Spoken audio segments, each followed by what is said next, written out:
9 of the Council's Provisional Rules of Procedure, I invite Mr. Ramiz Alakbarov, Deputy Special Coordinator for the Middle East Peace Process, United Nations Resident and Humanitarian Coordinator, to participate in this meeting.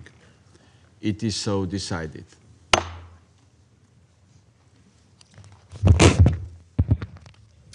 The Security Council will now begin its consideration of the item 2 of the agenda.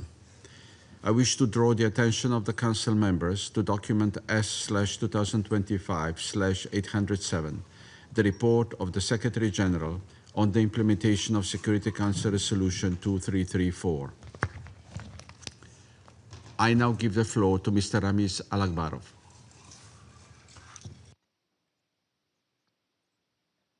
Mr. President, members of the Security Council, today's briefing is devoted to the Secretary General's quarterly report on the implementation of the Resolution 2334. Before turning to the report, allow me a few remarks. At the outset, I reiterate the Secretary General condemnation of Sunday's heinous terror attack on Jewish families gathered to celebrate Hanukkah in Sydney, Australia. I share in the grief of the Jewish community and stand with Jewish families worldwide as they mark the festival of Hanukkah, which celebrate light vanquishing darkness. Mr. President, turning to the situation in Gaza, the ceasefire remains fragile, as we have seen with continued attacks and strikes in Gaza. I welcome the ongoing efforts by the mediators to avert further escalation, support implementation of the current commitments, including the recovery and return of the last Israeli hostage, and to advance discussions on the next phase and implementation of the comprehensive Gaza in line with UN Security Resolution 2803. The UN is doing its part to support the ceasefire and meet the staggering needs of the population. The UN's winterization efforts are underway, distributing tents, blankets, and other essential supplies, reaching people where they are. But conditions remain dire, and the risk of hypothermia is increasing with the onset of the winter weather. Tragically, the first hypothermia-related death, a 2-week-old newborn boy from Khan Yunis, was confirmed. Preserving and expanding of space with humanitarian partners, including through the community. I welcome the partial reopening of the Allenby King Hussein Bridge crossing for the transfer of aid to Gaza following a deadly attack on Israeli soldiers there in September. However, supplies through this route are currently capped at low levels. Large quantities of aid are prepositioned in warehouses in Jordan, awaiting full resumption. I urge the authorities of Israel to enable the timely and at-scale movement of life-saving assistance through the Jordan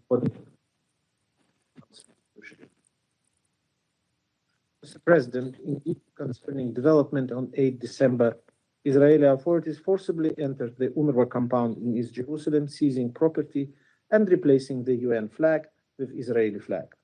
The Secretary General strongly condemned these actions and emphasized that the compound remains United Nations premises and is inviolable and immune from any other form of interference. On 11 December, Israeli cabinet decided to approve or regularize 19 settlements in the occupied West Bank. This includes the settlements of Ghanim and Kadim in the northern West Bank, which has been evacuated by Israel in 2005. Mr. President, I will now turn to highlighting some of the Secretary General's observation on the implementation of the Security Council Resolution 2334 of the year 2016 during the reporting period. I welcome the ceasefire in Gaza based on US President's plan to end the Gaza conflict and through the tireless mediation efforts of Egypt, Qatar, Turkey, and the United States. The ceasefire offers a critical opportunity to halt the bloodshed and improve the humanitarian situation. I urge Israel and Hamas to fully implement the ceasefire, exercise maximum restraint, and adhere to international law, including relevant UN resolutions. The ceasefire must be consolidated to enable recovery and reconstruction in Gaza. The United Nations stands ready. I welcome the release of all living hostages held by Hamas in Gaza and I am relieved that families are being reunited after long periods of anguish. I call for the immediate return of the remains of the last deceased hostage. The International Committee of the Red Cross, ICRC, has been indispensable in. I reiterate the protection of the report,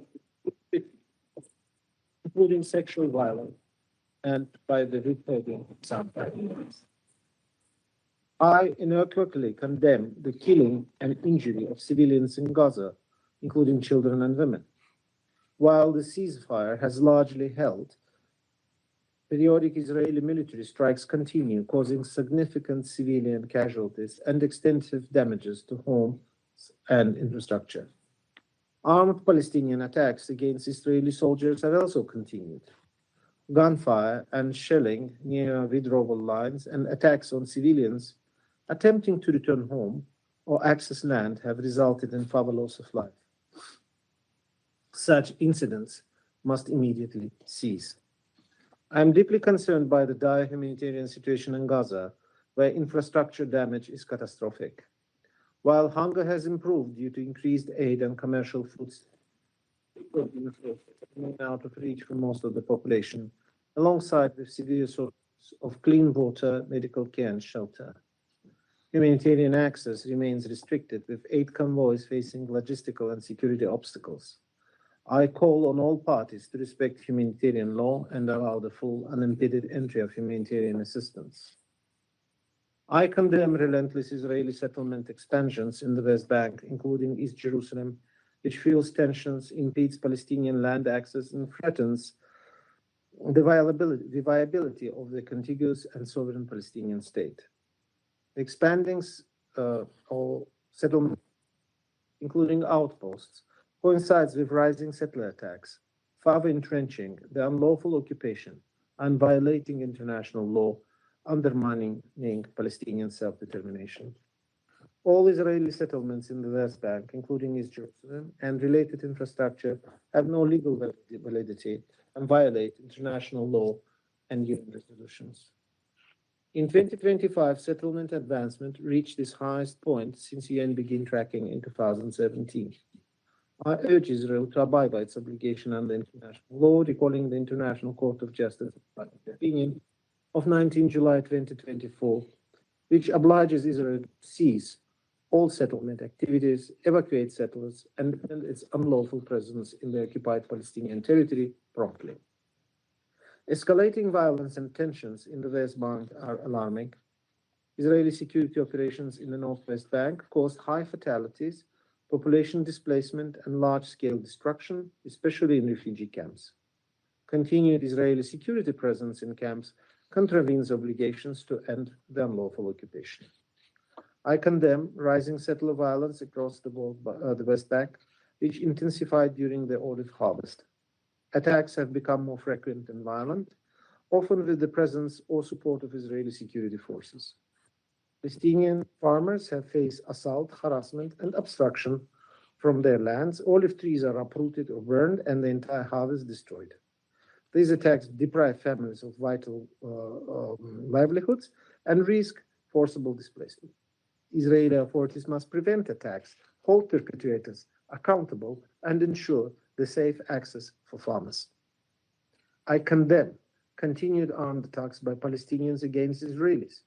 All violence against civilians, including terror, must cease immediately, with perpetrators held accountable. I remain concerned about large numbers of Palestinians, including children, detained by Israel since 7 October 2023, including administrative detention without charge or trial. Reports of torture, ill treatment, including sexual violence, and deaths in custody are deeply concerning. Israel must use detention as a last resort for the shortest period, prevent ill treatment, and end administrative detention of children. I'm appalled by officials glorifying violence and engaging in dangerous provocations, incitement, and inflammatory language. Incitement to violence must stop immediately. I'm deeply concerned by the Palestinian authorities' prolonged fiscal crisis, further destabilizing the economy, undermining trust, exacerbating insecurity and eroding social order. Israeli authorities must seek unilateral economic measures that threaten peace and stability. I remain committed to supporting Palestinians and Israel, resolving the conflict in line with international law, UN resolution, and bilateral agreements, pursuing a two-state vision. Israel and a fully independent, democratic, contiguous, viable, sovereign Palestinian state, including Gaza, living side by side in peace and security, based on pre-1967 lines with Jerusalem as the capital of both states. I thank you for your attention. I thank Mr. Alakbarov for his briefing. I now give the floor to those council members who wish to make statements. I give the floor to the representative of France. Merci, Monsieur le Président. Thank you, Mr. President. France condemned in the strongest terms the horrific anti-Semitic terrorist attack that has affected Australia. Nothing can justify such violence, and we have presented our condolences to the victims, to their families, and to the Australian people. Mr. President, grateful to the Deputy Special Coordinator, Mr. Ramiz Alakbarov, for his briefing. A month ago, the Council adopted Resolution 2803, aimed at implementing the peace plan for Gaza presented by President Trump. This resolution endorsed the progress obtained over the past few months, and in particular supporting the efforts of the U.S., Egypt, Qatar, and Turkey. The ceasefire, the release of hostages, and resumption still insufficient of humanitarian assistance. This is a first step which must be fully consolidated. The ceasefire must be fully respected by the parties, and the massive delivery of humanitarian aid must be ensured throughout Gaza by the United Nations and their partners. The last body of a hostage must be returned. It's also urgent to allow for the deployment of the International Stabilization Force, the disarmament of Hamas, and withdrawal of Israeli forces.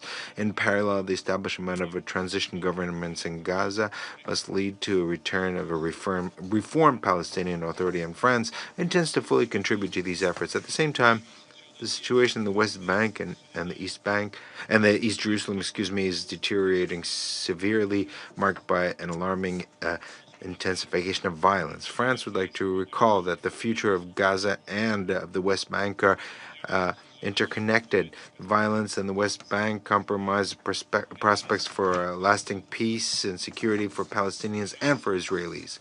The success of the peace plan for Gaza and regional stability. Mr. President, I'd like to insist on 5 very worrisome developments currently underway in the West Bank.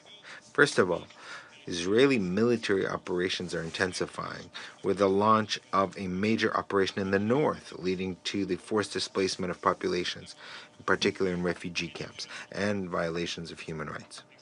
The summary execution of 2 unarmed Palestinians by Israeli border guards in Jenin is a tragic illustration of this violence. This incident must be fully investigated.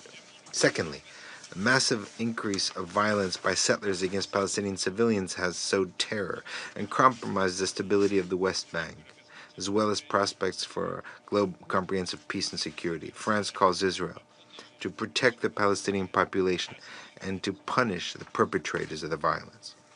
Thirdly, the recent approval by the Israeli government of 19 new outposts and the settler project E1 constitutes a flagrant violation of international law and a blow to the two-state solution. We reiterate our condemnation of the expansion of settlements and our opposition to any form of annexation of the West Bank, whether it's partial, total, or de facto. Fourthly, the persistent threats against the work of UNRWA are unacceptable, in particular the raid of its facilities in East Jerusalem in violation of the status of UN facilities. Any additional hindrance to the action of UNRWA, which plays a central role for the Palestinian population, would go against the advisory opinion of the International Court of Justice of the 22nd of October of 2025. We call on Israel to lift all obstacles to humanitarian aid and to cooperate with UN agencies.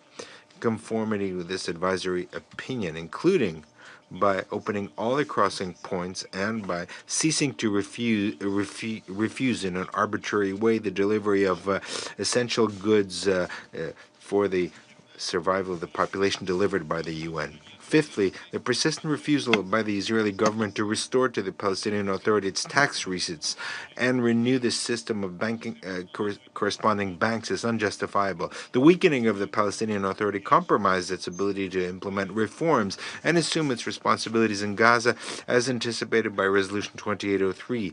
Its financial collapse would be a serious threat to regional stability and to the security of Israel. Mr. President, to conclude, France reaffirms its commitment to the two-state solution with a state of Palestine living in peace and security side by side with Israel. This is the only credible horizon for peace and security for everyone in the region in conformity with the New York Declaration adopted in September by a very broad majority in the General Assembly. Thank you. I thank the representative of France for the statement, and I give the floor to the representative of Algeria. Thank you, Mr. President. I would like to thank Deputy Special Coordinator Al-Akbarov for his briefing on the implementation of Resolution 2334.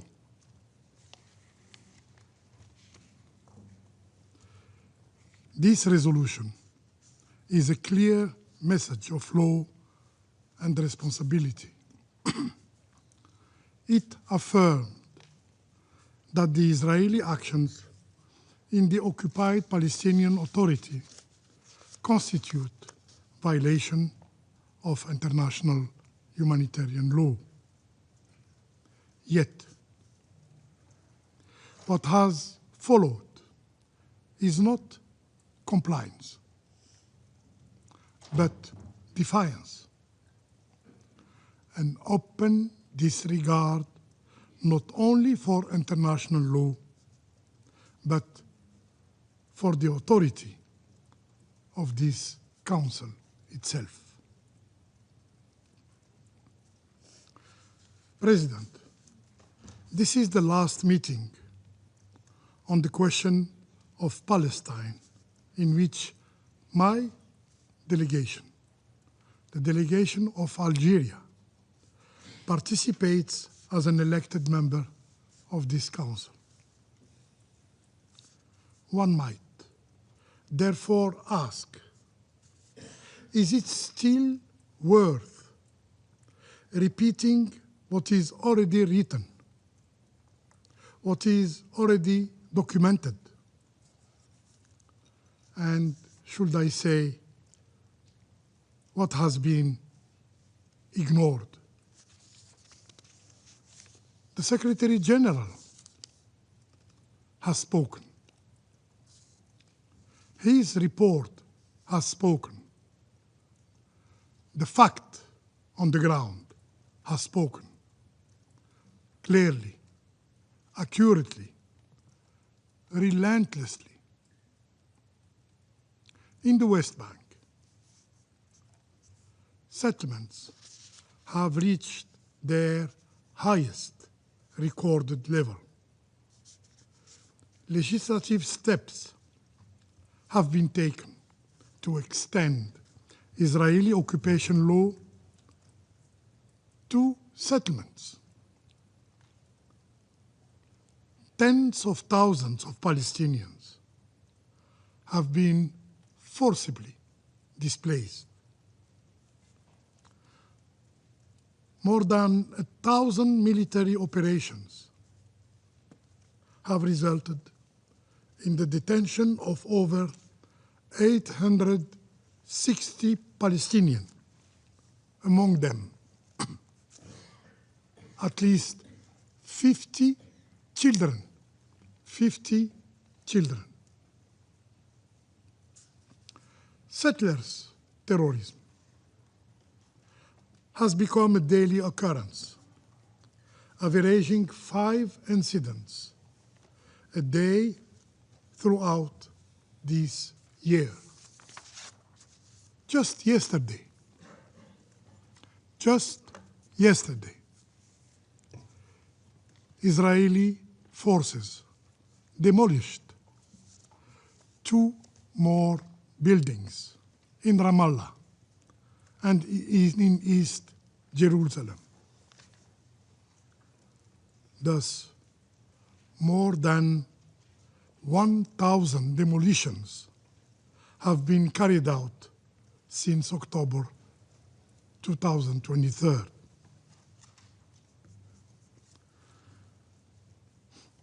And in the few next days, 100 homes, Palestinian homes, are planned to be demolished. This is not an anomaly. It is not a deviation. It is the routine of occupation. An occupation administered with precision and sustained by silence, our silence. And so we must ask, Mr. President, what has this Council done to ensure the implementation of its own resolutions? The answer does not require debate. It requires honesty, simply honesty.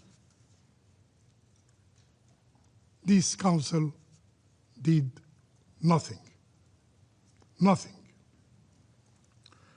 Had such violations unfolded elsewhere, this chamber would have moved swiftly. Sanctions imposed, accountability mechanism activated,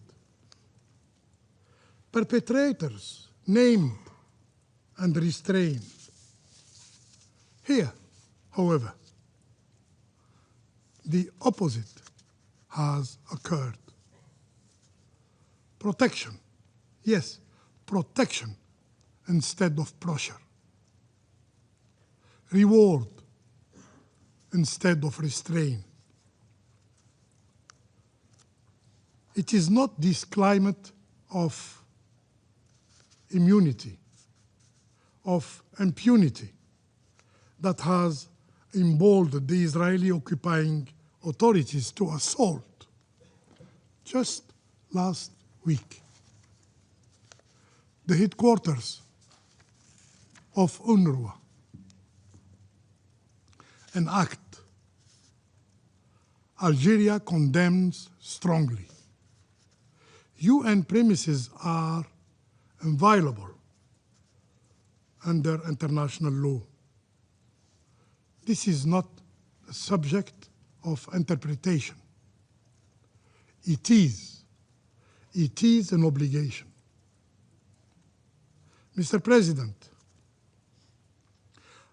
I had also intended to speak of Gaza. But Gaza no longer needs description. Gaza needs protection. Despite the ceasefire endorsed by Resolution 2803, catastrophe persists. As we have seen in Lebanon and Syria, Israeli occupying forces continue to act,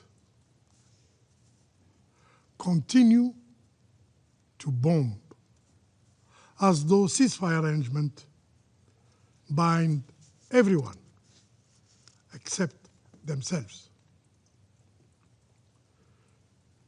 Since the ceasefire entered into effect, airstrikes have continued across the Strip, killing at least 356 Palestinians, including women and at least 50 children. Sorry, every life count, 58 children, and enduring more than 1,000 others.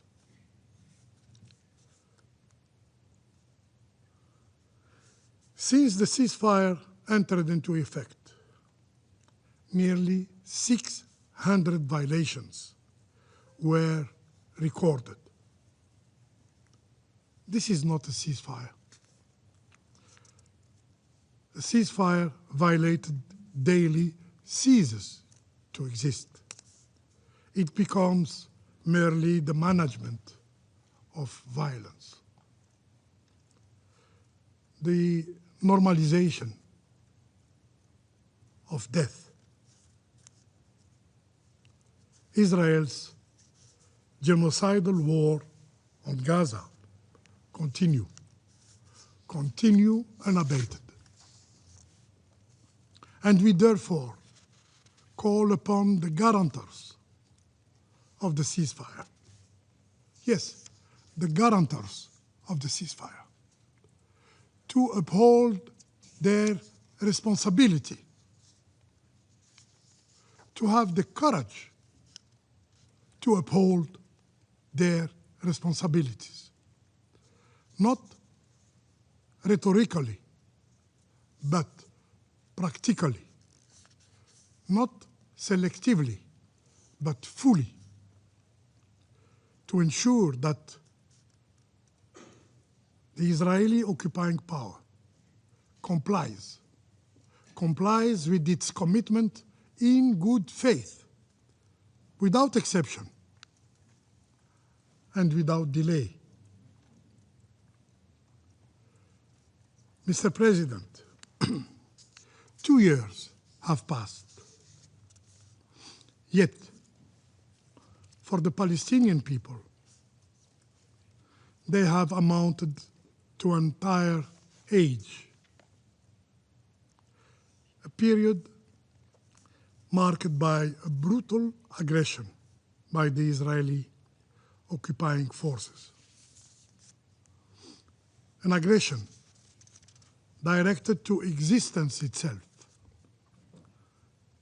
in an attempt to annihilate, yes, annihilate a people, to uproot them from their land and resurrect the tragedies of the Nakba with all the pain, the displacement,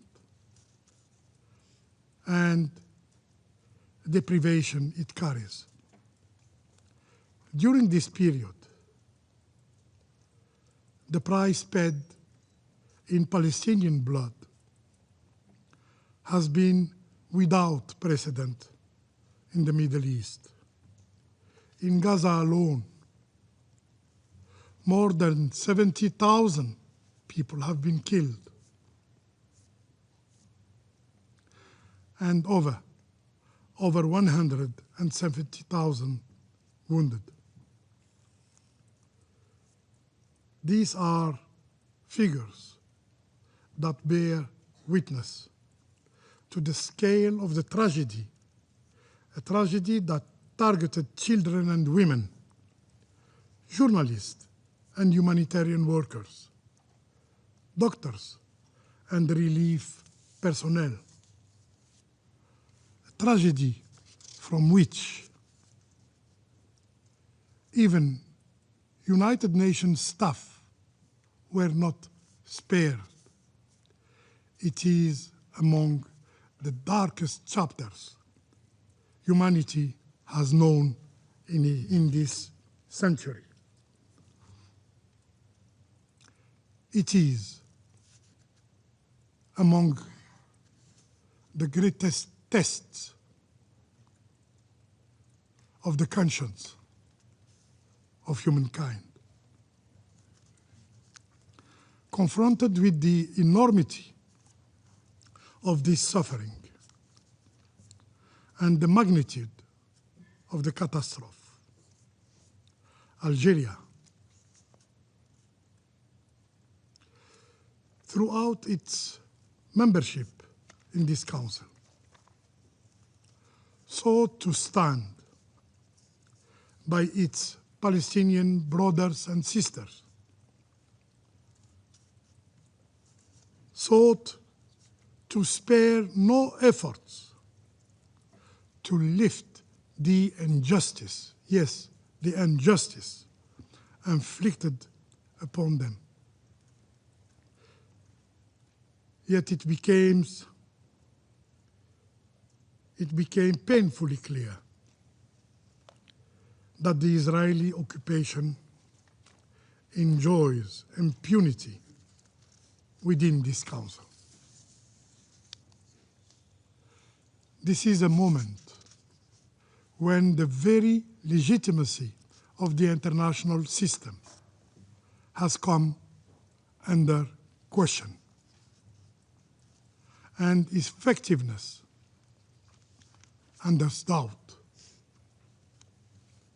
Gaza has laid bare, as has Palestinian as a whole, the reality of an international order that no longer recognizes anything but force.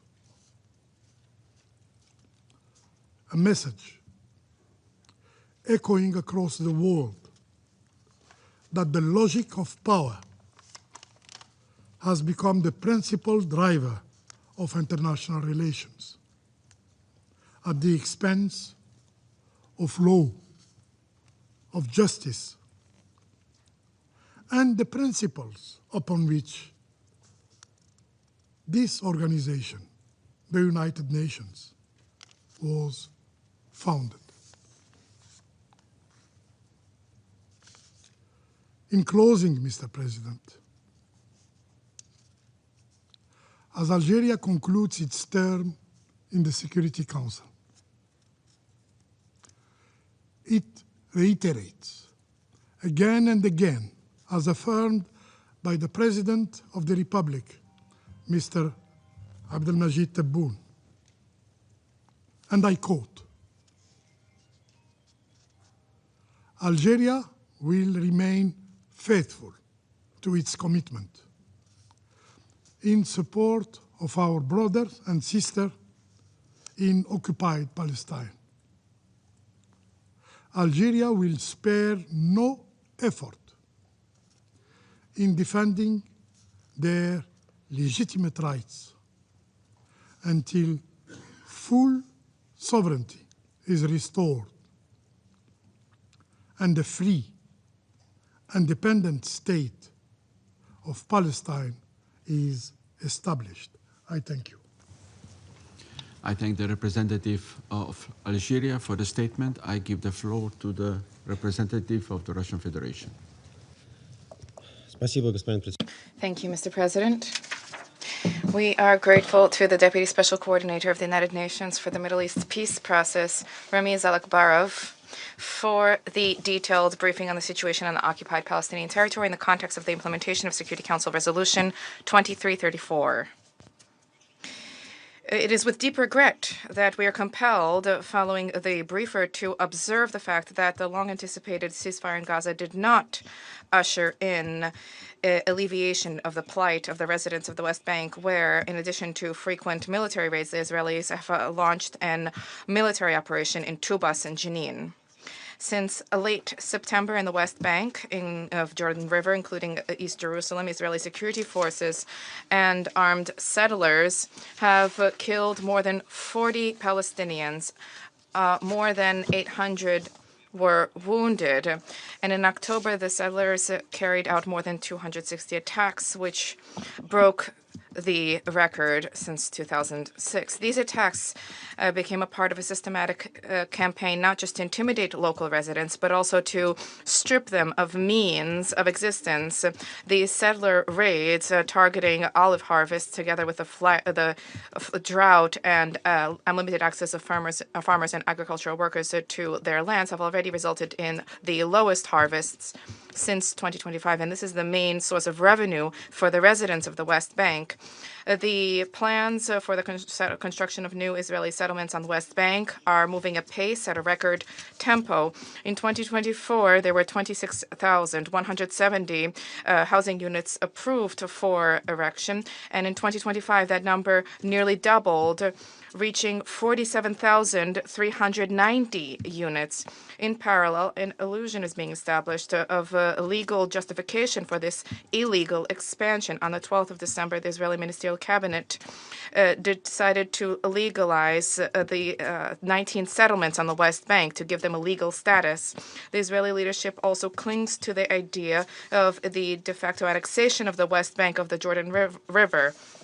In the Knesset, a bill is under consideration to repeal the prohibition on Jews gaining access to land in this part of the OPT. Against this backdrop, there's an ongoing practice of demolition of Palestinian units under the pretext of an absence of Israeli authorities granting permission, which is virtually impossible to secure. Since late September, 152 Palestinian housing units were demolished, and 24 of them, incidentally, had to be destroyed by the Palestinians themselves in order to avoid very high fines. This grotesque state of affairs reflects the true approach to the Palestinian people on the part of, according to what the U.S. colleagues assert, is the only democracy in the Middle East. I also wish to draw attention to the reprehensible raid of Israel targeting the UNRWA facilities in East Jerusalem on the 8th of October. Such acts fly in the face of the United Nations Convention on Privileges and Immunities. We also wish to recall the advisory opinion of the ICJ dating 22 October 2025. Relating to Israel's obligation regarding the presence and activities of the United Nations, other international organizations, and third states on the OPT. A General Assembly resolution was adopted on 12 December in support of that. We support the ongoing interrupted work of the UNRWA, which is the only source to which there's no alternative for comprehensive assistance to the Palestinians, both on the OPT and neighboring Arab lands. The large-scale, deliberate destruction of UNRWA facilities and the death of its staff must not remain unpunished.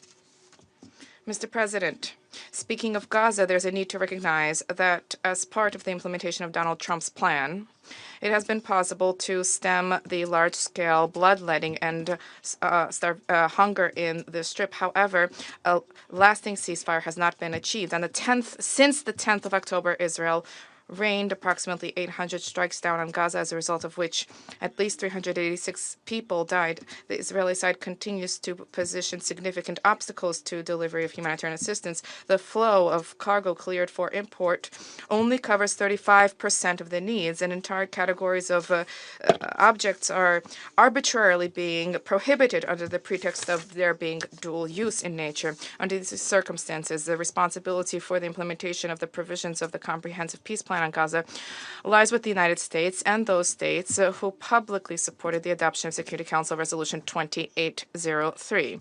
We trust that the future transitional structures in the enclave will be formulated while taking into account the views of Ramallah, and the handover of authority to the PNA in the sector will take place in the foreseeable future. We believe that matters related to the future of Gaza need to be considered as being part and parcel of the main part of the OPT. A key role in Donald Trump's plan is set out for the ISF. 1 month after the adoption of Security Council Resolution 2803, it remains unclear which states are willing to join this mission. And we do not think this is not a coincidence. It is one matter to deploy specialists for a peacekeeping operation who will deal with ceasefire monitoring, deconfliction, and facilitating the restoration of the Palestinian security forces. It is another matter to have units whose goal is to attempt through force to compel compel the Palestinian fighters to relinquish weapons.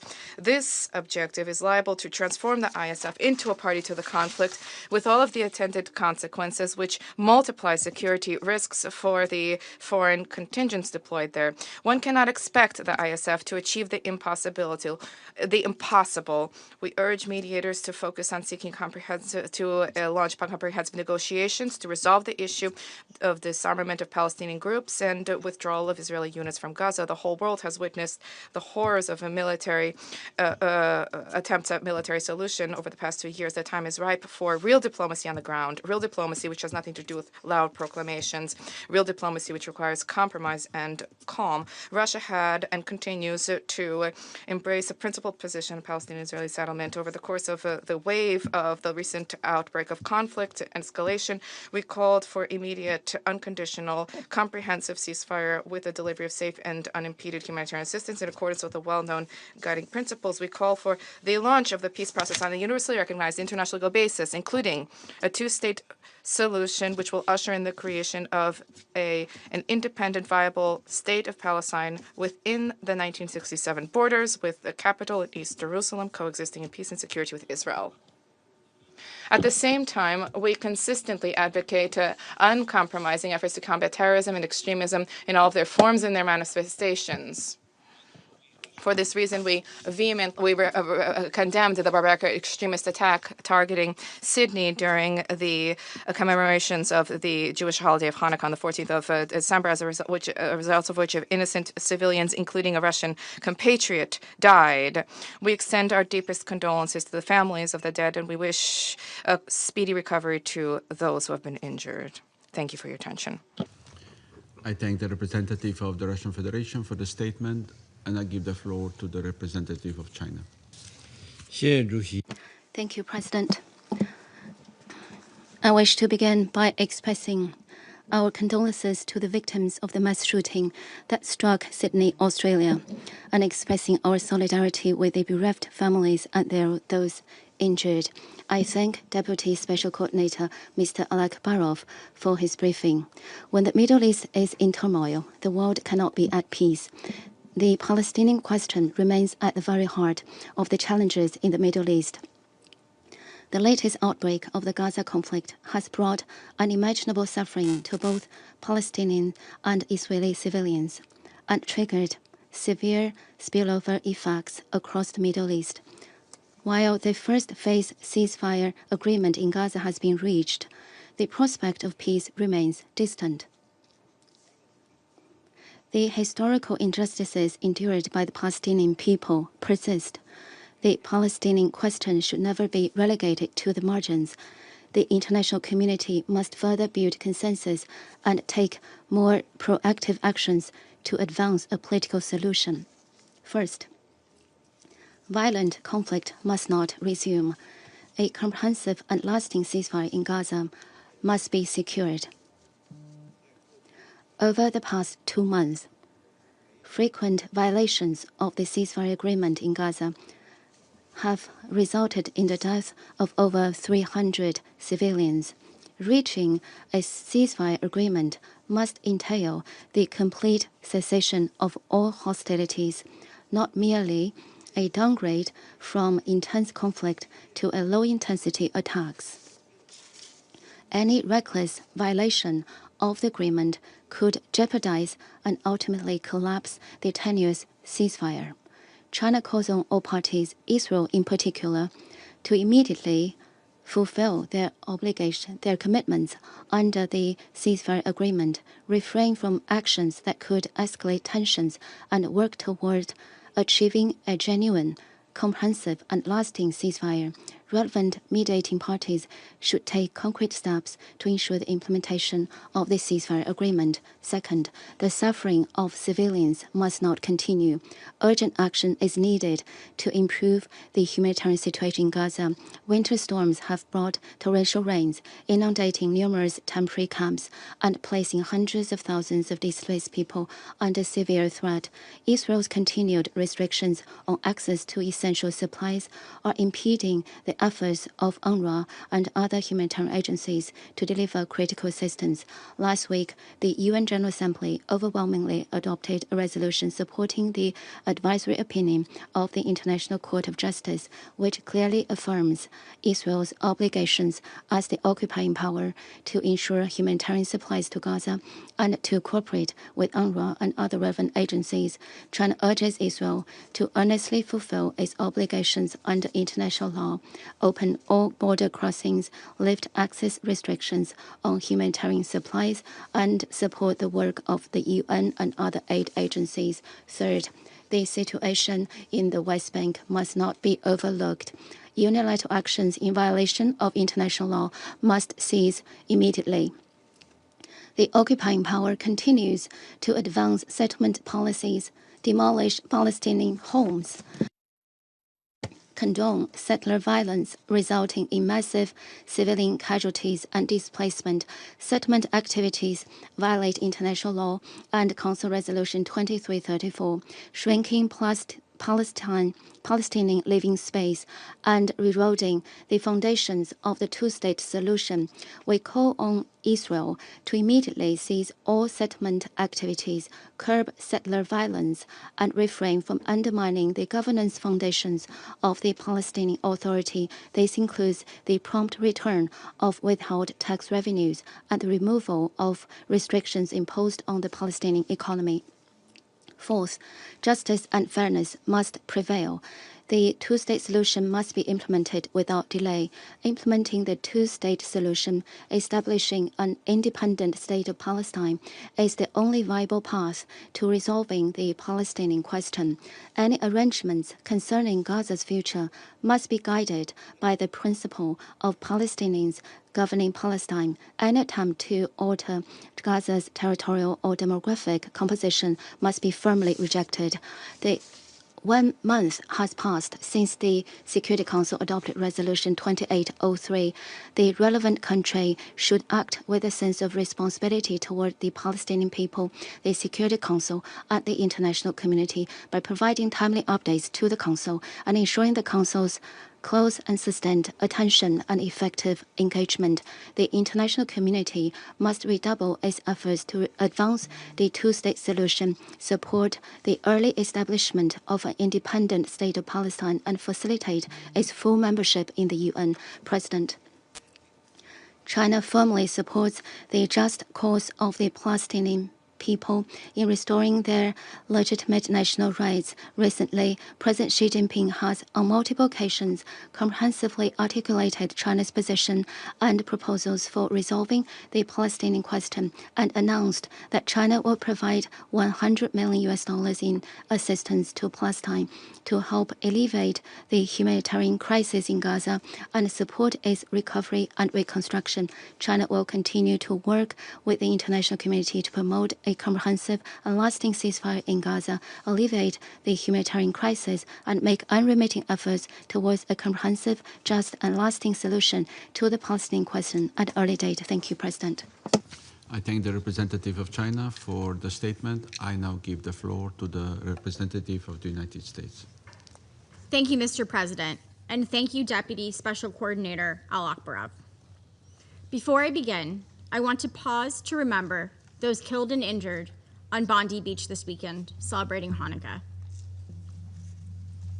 This attack must be called for what it is: anti-Semitic terrorism. President Trump and the U.S. government will continue to combat anti-Semitism wherever it occurs, including here at the United Nations.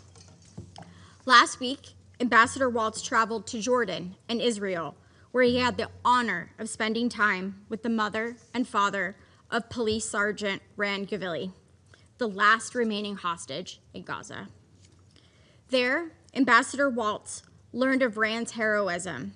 While off from work on medical leave, he saved dozens of lives before he was ultimately injured in a firefight and dragged to Gaza on the back of a motorbike. The world knows that Hamas and its affiliates knew the location of every hostage, and President Trump was clear. As part of the comprehensive plan to end the Gaza conflict, every hostage must come home. Rand's body must be returned to his parents and siblings now. We cannot move forward until he is home. Ambassador Waltz also had the opportunity to visit a warehouse run by the Jordan Hashemite Charity Organization, where aid procured with American taxpayer money sits in warehouses. Some of it is at risk of expiring.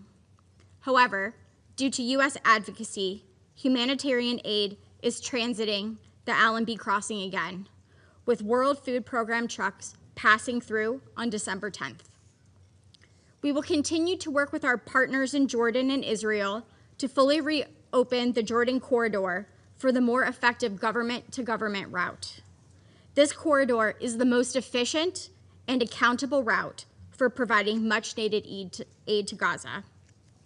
The United States supports the need for clear security arrangements after a terrorist killed 2 Israelis on September 18th at the Allenby crossing. All parties must work to address these security issues so that the corridor can return to its prior level of operation. This council should also acknowledge that humanitarian aid has surged since the ceasefire began.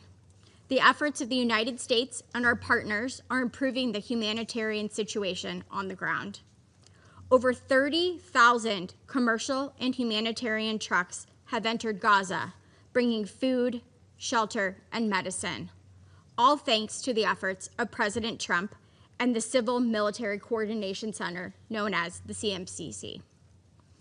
We continue to work with the UN and others so that supplies can reach those in need without diversion to terrorists or looters. With the USG and other donor support, the World Food Program is providing approximately 2 million hot meals daily within Gaza, and it is operating more than 200 bakeries. A successful vaccination campaign inoculated tens of thousands of children, protecting them from daily disease. Since October, the U.S. government obligated an additional $330 million to WFP and other NGOs to continue emergency food and shelter assistance. It also provides for field hospital support and to address water and sanitation needs. All of these improvements are the result of the hard work of the United States and our partners at the CMCC. We call on all in the Council today to contribute to our efforts with the CMCC and the International Stabilization Force. As Secretary Rubio stated, UNRWA is a subsidiary of Hamas. UNRWA operates under the absurd framework that treats Hamas like any other actor, and it rejects any reasonable standards for accountability or the vetting of its staff or partners. Colleagues, we have been clear. The United States opposes these quarterly briefings on UNSCR 2334, as they only distract from pressing threats to international peace and security. Resolution 2803, not 2334, charts the path towards a stable, safe, and prosperous Middle East. We are working with partners to stand up the International Stabilization Force and train fully vetted Palestinian police, not rehashing decades of failed policies. This council should recognize and end its outsized focus on an outdated resolution. The United States remains focused on keeping Israel secure and the Gaza and West Bank stable. President Trump has been perfectly clear that the United States expects the violence in the West Bank to end and that the United States will not allow the annexation of the West Bank. Perfunctory meetings like this one today are a distraction. The United States and its partners in the region will continue to focus on improving the situation on the ground, day in and day out. Thank you. I thank the representative of the United States for the statement, and I give the floor to the representative of Denmark. Thank you, Mr. President. And let me also thank Deputy Special Coordinator Alakbarov for his briefing. I would like from the outset to express Denmark's condemnation of the recent terrorist attacks in Sydney. We stand not only with Australia, but also with the entire Jewish community in rejecting all forms of terrorism and anti-Semitism. Mr. President, 9 years ago, this Council took a decisive step. In adopting Resolution 2334, the international community declared Israeli settlements a violation of international law and called for their immediate halt. It was an act of real solidarity in an effort to safeguard the two-state solution. Today, however, we face a situation of expanded settlements, intensified settler violence, and widespread displacement. Our failure to make real progress on this issue has long been deeply troubling. If we do not act decisively, it will soon be irreversible. The conflict in Gaza has rightly drawn the attention of the international community for more than 2 years, but support to Gaza must not come at the expense of our focus on the situation in the West Bank, including East Jerusalem. Mr. President, let me highlight 4 critical points. First, all settlement expansions must be halted immediately and any attempt at de facto annexation prevented. Continued expansion of Israeli settlements, legalization of outposts, seizure of Palestinian land, and implementation of the E1 plan are threatening the territorial integrity of a future Palestinian state. Denmark strongly deplores all settler takeovers and demolitions, including in the Silwan neighborhood of East Jerusalem. We urge Israel to immediately halt these measures and recall the attempts to change the demographic composition of the occupied Palestinian territory to forcible transfers and deportations are prohibited under international humanitarian law. Denmark is also appalled by the forcible raid of UNRWA's premises in East Jerusalem on 8 December and remind Israel of its obligations to respect the inviolability of UN premises. As underlined by the ICJ, including in its most recent opinion, Israel is under an obligation to cooperate in good faith with the United Nations. Second, Mr. President, we must prioritize the protection of civilians. More than 1,000 Palestinians have been killed in the West Bank since 7 October 2023. We are now hearing reports of an average of 5 settler attacks a day, the highest level in nearly 20 years. We call on Israel to ensure the protection of civilians in the West Bank and the wider occupied Palestinian territory in accordance with its obligations under international humanitarian law. Third, Mr. President, we must continue to support reform and revitalization of the Palestinian Authority and secure reunification of Gaza and the West Bank, including East Jerusalem, under their rule. While the Palestinian Authority is focusing on its reform efforts, resources are urgently needed. We once again call on Israel to immediately release all withheld tax revenues and to renew the relevant bank agreement on a long-term basis. We must prevent the development of parallel structures that might inhibit reunification of Palestinian self-determination. Inclusion of the Palestinian Authority in all matters relating to their territory is essential. Fourth, we welcome the comprehensive plan for Gaza, which was recently endorsed by Security Council Resolution 2803. Following the long-awaited ceasefire in Gaza, more aid is now coming in. However, we are still far from meeting the tremendous needs on the ground. We are concerned by the continuous restriction by Israel, including on dual-use items, and call for the opening of more border crossings, including Rafah, and continued access for international NGOs. Our NGOs play a crucial role in delivering humanitarian assistance throughout the occupied Palestinian territory. We are deeply concerned by Israeli registration requirements set to take effect on 31st December, which will limit our NGOs' ability to operate in Gaza as well as the West Bank. We call on Israel to ensure the rapid, safe, and unhindered humanitarian access in line with international humanitarian law. Mr. President, in closing, these demands are not new. They are rooted in resolutions passed by this Council, nor, regrettably, is the information in the sobering briefing we have received today. What must change is how we react. Denmark stands ready to work with all Council members to this end, to pave the way for a future of two states living side by side in peace and security. I thank you. I thank the representative of Denmark for the statement, and I give the floor to the representative of Sierra Leone. Thank you, Mr. President. I thank Deputy Special Coordinator Ramiz Alakbarov for his briefing on the Secretary General's report on the implementation of Resolution 2334. We note the Secretary General's observations, including continued non-compliance with key obligations, particularly ongoing settlement activity and the lack of steps to reverse negative trends on the ground. At the outset, Sierra Leone condemns the recent attack in Sydney, Australia, during the Jewish celebration of Hanukkah. We express our sincere condolences to the families of the victim. Mr. President, at the outset of our tenure, we called Sierra Leone's long-lasting engagement on this agenda item, including our first intervention in the Council in 1970, on the plight of the Palestinians and the need to pursue peace through conciliation and reconciliation. We also now recall a last statement in our first tenure in 1971, supporting Council action grounded in the inadmissibility of the acquisition of territory by conquest.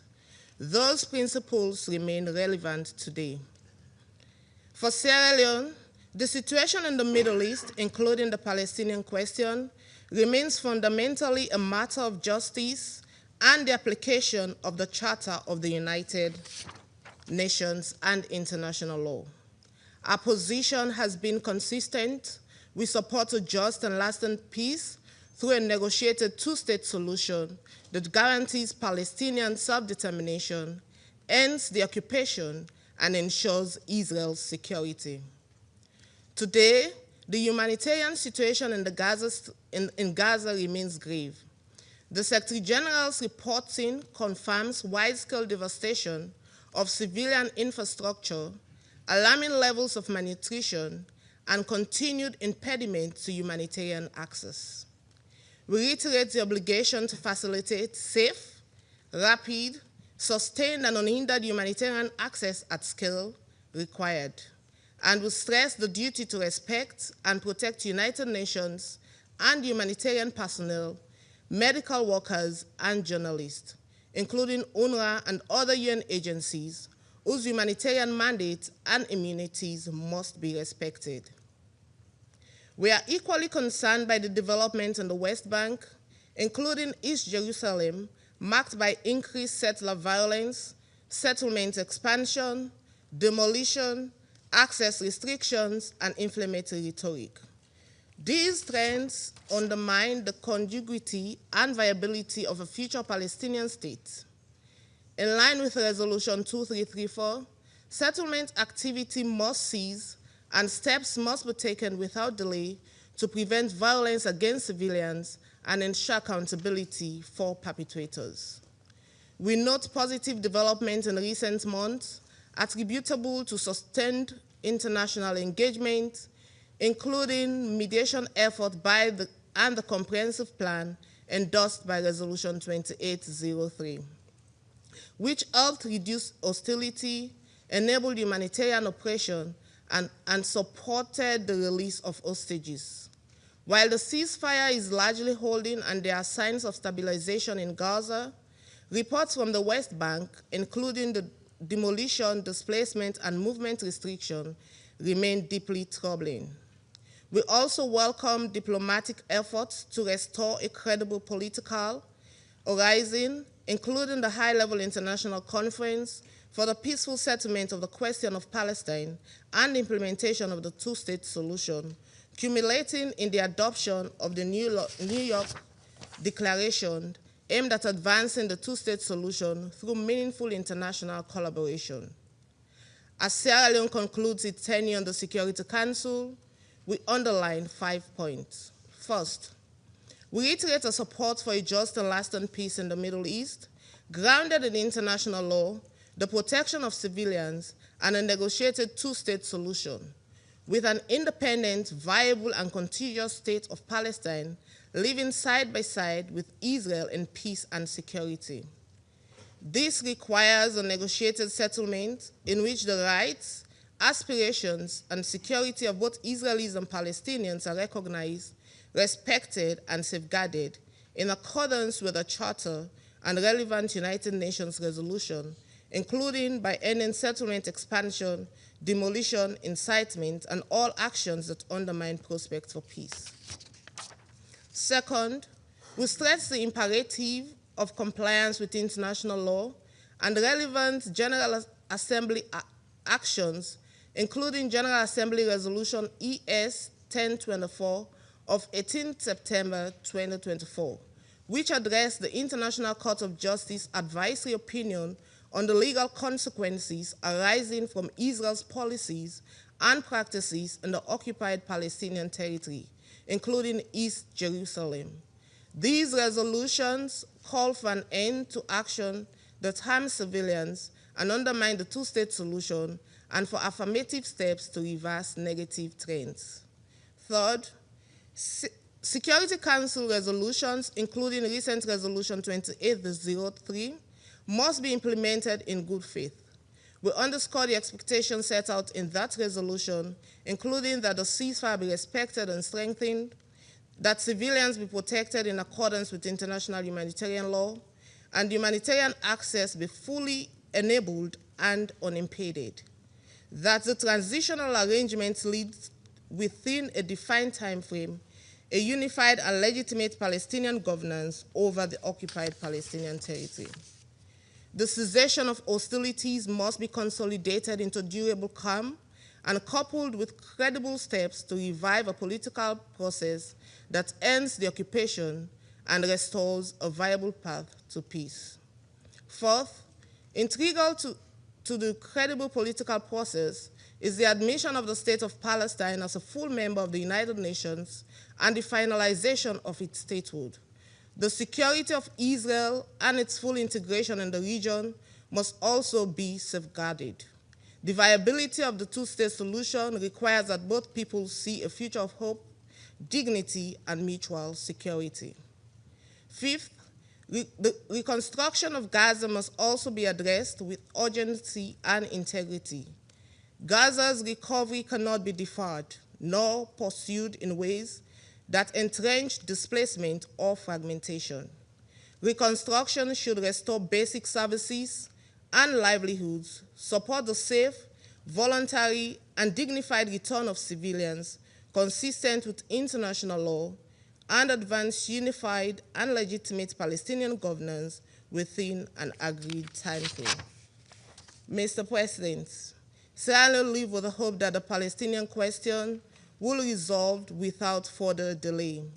The Security Council and the international community must continue to consolidate efforts to achieve a permanent and complete cessation of hostilities in Gaza and the West Bank, address the humanitarian crisis, and advance a credible political process. The Security Council must remain seized of this matter and act with unity and resolve. I thank you. I thank the representative of Sierra Leone, and I give the floor to the representative of Panama. Muchas gracias, Presidente. Thank you, President. Panama is grateful to Mr. Ramiz Alakbarov, Deputy Special Coordinator for the Middle East Peace Process, for presenting the quarterly report on the implementation of Resolution 2334, which offers a detailed and worrisome stock-taking of the situation on the ground, both in Gaza and in the West Bank, including East Jerusalem. Before beginning, I would like to express on behalf of the government and people of Panama our condemnation of the attack that took place in Australia during this Jewish celebration of Hanukkah, a holiday of peace. We would like to send our deepest condolences to the victims of the families whose holidays were marked by terror and extremism. The situation in the West Bank, including East Jerusalem, Mr. President, has continued to deteriorate over a long period of time. The most recent figures demonstrate a sustained increase in violence, forced displacement, and demolitions. This year, over 1,000 people have been displaced from Area C due to demolitions, as a result of lack of construction permits that have become practically inaccessible to the Palestinian population. we'd like to reiterate that the protection of the civilian population must be a priority at all times, in line with international law, including international humanitarian law. Mr. President, as far as Gaza, the ceasefire enforced since October, achieved thanks to the efforts, mediation by the United States, Qatar, and Egypt, and supported by countries in the region, as well as endorsed by Resolution 2803 adopted by this Council, has allowed for a relative drop in the intensity of hostilities and a certain humanitarian improvement. However, the situation remains fragile. The most recent reports indicate that there are continued civilian victims, destruction of infrastructure persists, and over 90% of the population remains displaced, living in extremely precarious conditions.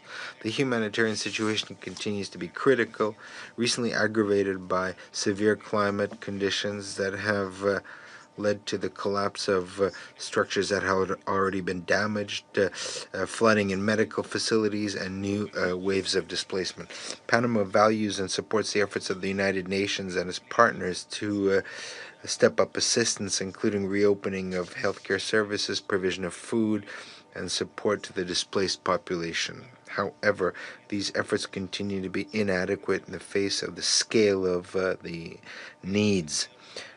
Bearing this in mind, Panama underscores that it is essential to maintain the presence and support of the United Nations and its specialized agencies in this new opportunity for peace in Gaza and the West Bank. We reject any action that affects the inviolability of UN facilities and those of its agencies, and we reiterate that the privileges and immunities of the United Nations must be respected without any exception. Mr. President, the comprehensive recuperation in Gaza requires that Hamas has no role in its future, a sustainable peace, the rebuilding of the Strip, and restoring a dignified living conditions for the civilian population in Gaza are incompatible with the presence of groups that use extremism. The future of Gaza must be under the leadership of reformed Palestinian leadership, a unified one, capable of guaranteeing security for its own population and for its neighbors. Panama reiterates that Gaza and the West Bank, including East Jerusalem, are integral parts of a future Palestinian state, and that the only viable, sustainable, and humane solution will be the one that allows for the people of Israel and Palestine to live side by side in peace, security, and dignity in line with international law and the relevant resolutions of this Council. Thank you. I thank the representative of Panama for his statement, and I give the floor to the representative of the UK. Thank you, President. I thank Deputy Special Coordinator Alakbarov for briefing us today. 2025 has been a year of unimaginable suffering for Palestinian civilians in Gaza, for hostages and their families, and for the wider region. Yet there is cause for renewed hope. Thanks to the tireless diplomatic efforts of the US, Qatar, Turkey, and Egypt, we have a ceasefire. 47 more hostages returned to their families, and a 20-point plan for Gaza offering the chance of a peaceful future for the region. We call on all parties to uphold the ceasefire and fully implement Security Council Resolution 2803. Israel must lift all barriers to aid without delay and let international NGOs operate freely. At least 14 people are reported to have died since last week due to harsh winter conditions and flooding. We need medical supplies, shelter materials, and fuel delivered into Gaza now. UK-funded tents have entered Gaza to provide urgent shelter for families. This provides a lifeline for 12,000 vulnerable civilians. It is also vital that the remains of the final deceased hostage, Ran Gavili, are returned to his family. Hamas must disarm and unequivocally renounce violence. As we build a better future for Gaza, Palestinians must remain at the heart of transitional governance. And amidst progress on Gaza, we must not lose sight of the West Bank. It faces an unprecedented crisis, which risks undermining the 20-point plan and regional peace. So in that context, I'd like to make 3 points. First, this year has witnessed an unprecedented rise in settler violence against Palestinians, with 260 attacks in October alone. We condemn all such attacks. President Herzog and Prime Minister Netanyahu have committed to tackling settler violence. This must translate into concrete actions to protect Palestinian civilians and hold those responsible to account.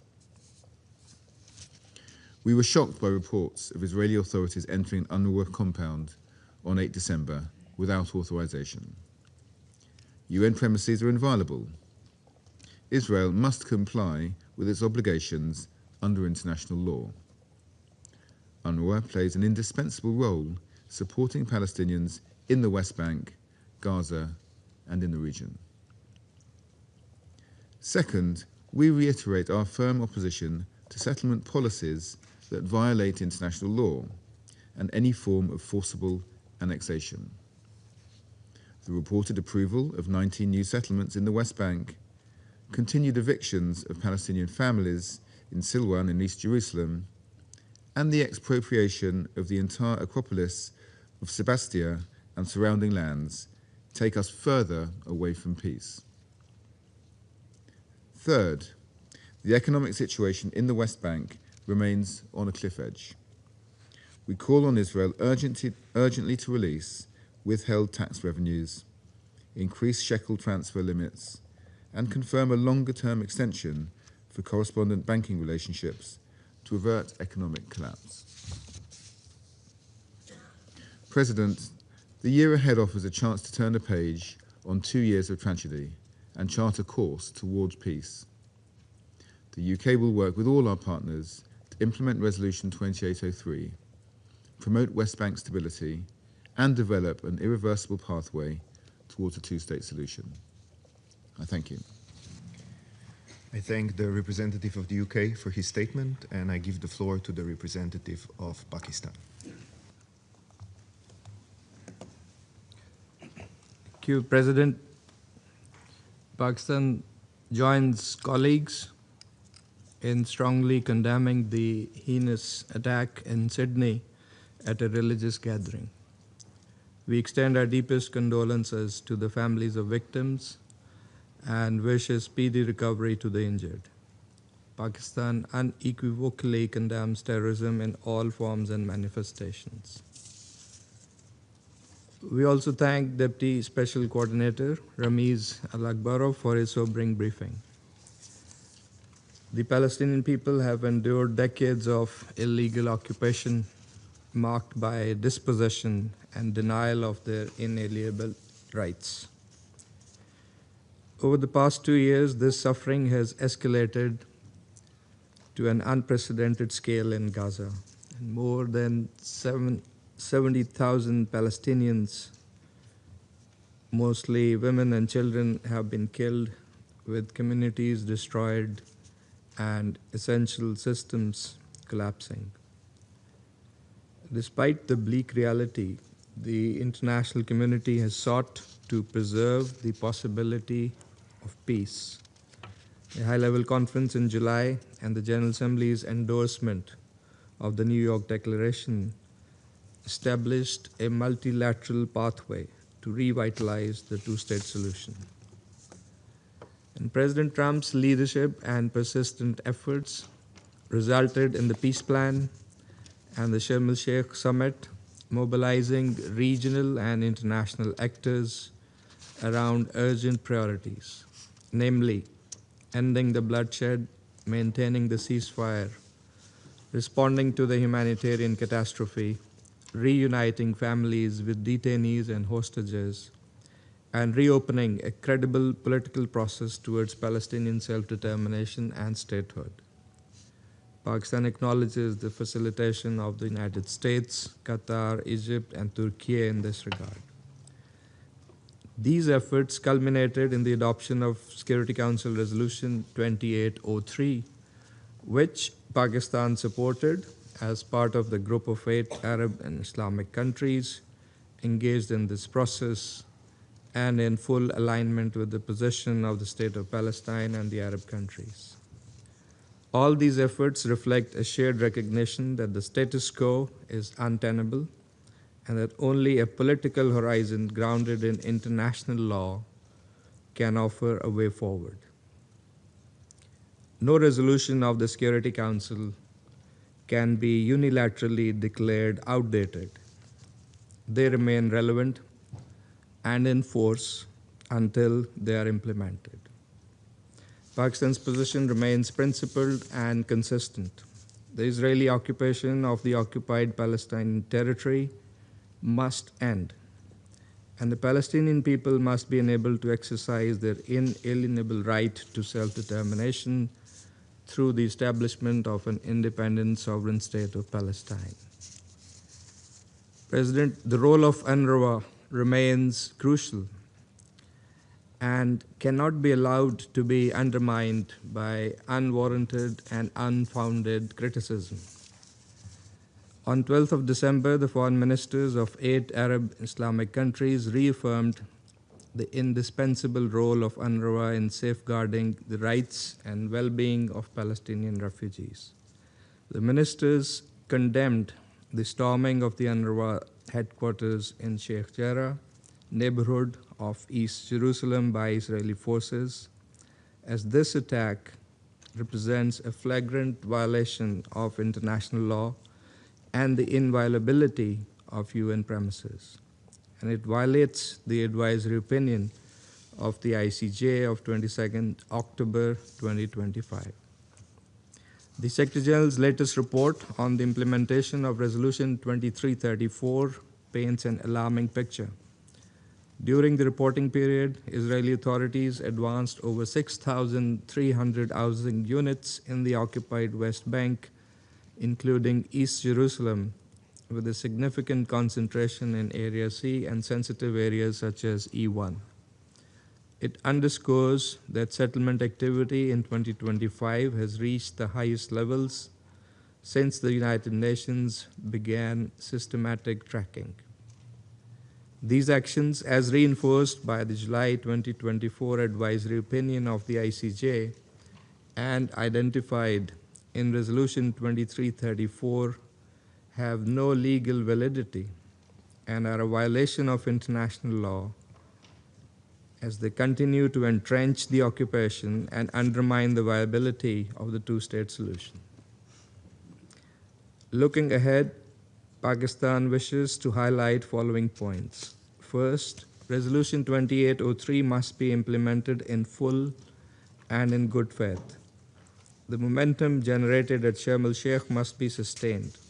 The central role of the Palestinian Authority is indispensable. The second phase must be implemented without delay. Second, all settlement activity must cease immediately in line with Resolution 2334. Any attempt to alter the demographic, legal, or historical character of the occupied territories, including around Al-Haram al-Sharif, is illegal and must be reversed. Third, the ceasefire must be fully respected with no unilateral military actions. The withdrawal of Israeli forces from Gaza remains essential. Fourth, full, safe, and unimpeded humanitarian access must be guaranteed. Fifth, reconstruction should begin without delay with no annexation, forced displacement, or fragmentation of the occupied Palestinian land. Sixth, accountability is indispensable, as without justice and respect for international law, there can be no durable peace. And finally, a time-bound and irreversible political process anchored in relevant UN resolutions must lead to the establishment of a sovereign, independent, and contiguous state of Palestine on the basis of pre-1967 borders, with Al-Quds al-Sharif as its capital. That is the best guarantee for durable peace in the region. It is high time to turn promises into action and to speed up this process. Pakistan's solidarity with the Palestinian people remains unwavering. We stand firmly with them in their legitimate struggle for dignity, justice, and self-determination, and for the realization of an independent Palestinian state in accordance with international legitimacy. I thank you, Mr. President. I thank the representative of Pakistan for the statement, and I give the floor to the representative of Guyana. Mr. President, at the outset, Guyana condemns the attacks in Sydney during a Hanukkah gathering. We offer our deepest condolences to the families of the victims and to the government and people of Australia. I thank Deputy Special Coordinator Alak Baroff for presenting the Secretary General's report on the implementation of Resolution 2334. The report confirms again that the provisions of Resolution 2334 continue to be openly violated, infringing on the rights of the Palestinian people and undermining the achievement of the two-state solution. Having examined the report, I wish to highlight 4 elements that are particularly concerning to my delegation. First, Guyana has noticed a growing proclivity by actors on the Israeli side to advance legal measures to extend settlement activity in the occupied West Bank. We have taken note, for example, of the introduction to the Knesset of 2 private bills extending Israeli law to occupied West Bank settlements. Though these bills did not advance beyond preliminary readings nor received government support, it is important to take note of the enabling culture that encourages lawmakers who wish to pursue objectives that collide with Israel's international legal obligations. Guyana therefore urges Israel to abide by its obligations as an occupying power, as stipulated in international law, including its obligation not to annex any of the territory under occupation. We reiterate our appeal for Israel not to further the implementation of the E1 settlement plan, which would further reduce Palestinian territory. We also underscore that the Israeli legislative measures of which I speak continue to come with extremely high costs to Palestinians whose properties are subject to demolitions and seizures, or who face heavy fines for refusing to comply with demolition orders. Second, on the issue of violence against civilians, regrettably, despite the achievement of a ceasefire deal in Gaza, hostilities continue with ongoing airstrikes, shelling, and gunfire. Hundreds of casualties have been recorded since the start of the ceasefire. Our anticipation had been that the ceasefire would have led to the silencing of the guns in Gaza and a flood of humanitarian relief for the ailing population, creating the conditions for recovery and reconstruction. The Secretary General's, as well as other credible reports, however, make it clear that the reality on the ground still requires drastic improvements, especially now that winter conditions have begun and last week's torrential rains, which brought heavy flooding to Gaza. Guyana calls on the parties to the ceasefire agreement to fully comply with the commitments undertaken for the protection of civilians and to advance Gaza's recovery. The full restoration of public law and order throughout the Strip is also important for this objective. Mr. President, while eyes are trained on Gaza, violence against civilians in the occupied West Bank continues unabated and at increasingly alarming levels, with the operation started by the Israeli security forces in January still ongoing. These operations have resulted in numerous fatalities and injuries, loss of property and livelihoods, and led to the forcible displacement of thousands of Palestinians. This Council must take active steps to protect the civilian population in the occupied West Bank and to halt the mounting violence. My third observation concerns the provision in Resolution 2334 for the parties to refrain from provocative actions, incitement, and inflammatory rhetoric. The peace we seek in the occupied Palestinian territory can be helped or hindered by messaging, particularly from key figures involved in the conflict or actors with strong influence. Guyana therefore urges responsible messaging on issues related to the Israeli-Palestinian conflict in compliance with Resolution 2334. And fourth, the persistent fiscal crisis faced by the Palestinian Authority is in no small measure attributable to Israel's withholding of revenue and the sword of Damocles it consistently hangs over correspondent banking agreements. If the PA and Palestinian institutions are to be strengthened enough to be able to build a viable Palestinian state, a strong economic base is foundational. In this context, member states and international corporations must halt all ongoing trade with illegal settlements, since such trade enables the humanitarian crisis driven by Israel's decades-long occupation.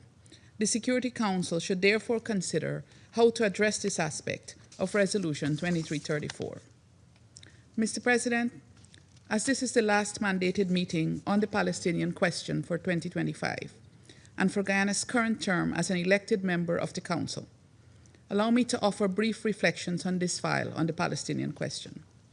From the very beginning, our conviction was and remains that strong political will is the key ingredient for moving the needle on the question of Palestine. In cases where it is lacking but needed, that political will can be encouraged, and the Council and the United Nations as a whole have ways and means to achieve this. It is our responsibility to combat the impunity with which all the actions directly impeding the resolution of the Palestinian question are carried out. To do anything less would be to consent to entrenched impunity. The comprehensive plan for ending the conflict in Gaza is a positive step in this direction. As we have said before, however, its implementation must be steeped in international law, and safeguarding and promoting the rights of the Palestinian people must be its centerpiece. The sustainability of the peace that emerges from this plan would be determined by how closely it adheres to these two factors, the rule of law and Palestinian rights. The central role of the United Nations on both aspects must be safeguarded, including by upholding the ICJ's advisory opinion on Israel's obligations in relation to the organization. On this note, Guyana strongly condemns Israel's actions against UNRWA's property in East Jerusalem as a flagrant violation of international law, particularly in light of the pronouncements by the ICJ on this matter. I conclude, Mr. President, by appealing to the entire United Nations membership to apply a simple but profound rule of thumb to all actions pertaining to the Palestinian people, and that is, because all people everywhere are born equal, the aspirations we have for our own people should not be different to the aspirations we have for the Palestinian people. For Guyana, that is certainly what has always guided our engagement on the Palestinian question. This will continue to guide us, even as we conclude our tenure on the Security Council, until Palestinians are free, in an independent state, living in peace and security alongside Israel. I thank you. I thank Guyana for the statement, and I give the floor to the representative of the Republic of Korea. Thank you, Mr. President. I also thank the Deputy Special Coordinator Alakbarov for his sobering briefing. At the outset, let me extend Korea's sincere condolence to the victims of the terrorist attack in Sydney, targeting civilians celebrating Hanukkah.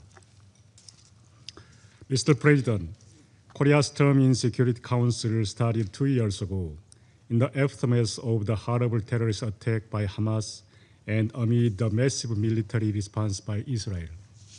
Since then, the Republic of Korea, along with other members of the Council, have strived to establish concrete measures to minimize suffering on ground. We now have a ceasefire in Gaza, thanks to the efforts by the mediating countries, US, Egypt, Qatar, and Turkey. Yet, our sense of responsibility has not been relieved. As the humanitarian situation remains dire, attacks continue and winter sets in. For over 2 years, far too many people in Gaza have been killed and maimed, including countless women and children. With the entire strip totally threatened and humanitarian aid still restricted, those living are still experiencing unimaginable daily indignity. Israel has also suffered greatly. Hostages were released, but not all of them returned home alive, and one body is yet to be recovered. We understand that the most atrocious terrorist attacks in Israel's modern history left unforgettable trauma on all Israelis. Mr. President, under this backdrop today, we meet again to discuss the implementation of Resolution 2334, a landmark resolution adopted 9 years ago, reaffirming the principled position of this Council. This resolution clearly provides, quote, that the status quo is not sustainable and that significant steps are urgently needed, end of quote, to stabilize the situation and to reverse negative trend on the ground. Unfortunately, however, harsh reality on the ground contradicts the unequivocal provisions of this Council's resolution. Indeed, contrary to paragraph 1 and 2 of this resolution, Israel has been rigorously expanding its settlements across the West Bank. Paragraph 6 calls for immediate steps to prevent all acts of violence against civilians. However, we continue to witness unacceptable settler violence. Despite paragraph 7, we also continue to encounter provocative actions, incitement, and inflammatory rhetoric, both by Israeli officials and Palestinian armed groups. It is also concerning that the work of UN agencies, including UNRWA, is being constantly impeded. The forcible entry of Israeli authorities into the UNRWA headquarters last week exemplifies, as its Commissioner General mentioned, blatant disregard of the obligation with regard to the inviolability of all UN premises. Mr. President, it is deeply regrettable that during our Council membership, we could not reverse this negative trend. However, in the same period, we could hear the ever-growing voice of the overwhelming majority of the international community, calling for an urgent transition from war to peace and from confrontation to coexistence. The international conferences on the two-state solution held in July and September were crucial occasions to reconfirm the wide support of the globe for the two-state solution. The adoption of Resolution 2003 last month also demonstrated common determination to bring the war in Gaza to an end and to move forward a new chapter. Mr. President, this meeting is the final mandated meeting on Palestinian question during our term in Security Council. Thus, let me reiterate our basic but most important positions on this vital issue. First, the Republic of Korea supports the two-state solution as the only viable path toward a just and lasting peace in the region. We believe that the establishment of Israeli settlement in the occupied Palestinian territory has no legal validity, and that all settlement activities must cease immediately. Second, settler violence is unjustifiable under any excuse, and perpetrators must be held fully accountable. Any other violent actions, including terrorist attacks by Palestinian armed groups, must also stop. all actors in the region must refrain from provocative actions and rhetoric. Third, Gaza must not return to its previous conditions. Both parties must halt military actions and abide by the ceasefire agreement, as reaffirmed in Resolution 2803. Hamas must lay down its weapons, and Israel must withdraw from Gaza, based on the standards, milestones, and timeframes under the Resolution 2803. Humanitarian aid, in cooperation with all UN agencies, must be ensured at scale. The reconstruction and development of Gaza must commence as soon as possible. And the entry of dignified shelter must be prioritized. In this regard, we commend the efforts by the US to implement the details of Resolution 2803, including the composition of the BOP and the deployment of the ISF. Fourth, a genuine process to advance political horizon between Israel and Palestine must resume. The role of the Palestinian Authority as the legitimate representative of Palestinian people should be guaranteed. We support the reform and revitalization of Palestinian Authority and object to any measure that undermines its viability, such as the withholding of tax revenues. These principles have been repeated numerous times. The Republic of Korea sincerely hopes that this Council will soon have meaningful discussions to realize this common aspiration, and will continue to do our part, both within UN and beyond. I thank you. I thank the representative of the Republic of Korea for the statement. I now give the floor to the representative of Somalia. Thank you, Mr. President. I also want to thank Mr. Ramirez Alakbarov, Deputy Special Coordinator for the Middle East Peace Process and the head of the humanitarian session, and we also welcome the Secretary General's report on the implementation of the Security Council Resolution 2334 of 2016. The report once again provides a clear and deeply concerning assessment of developments on the ground and underscores the widening gap between the Council's decisions and their implementations. Resolution 2334 is unambiguous. It reaffirms that the establishment of settlement by Israel in the Palestinian territory occupied since 1967, including East Jerusalem, has no legal validity and constitutes a flagrant violation under the international law.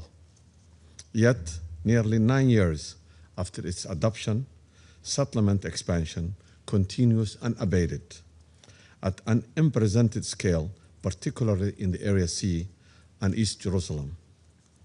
These actions systematically undermine the viability, continuity, and sovereignty of the future Palestinian state and erode the prospects for a negotiated two-state solution.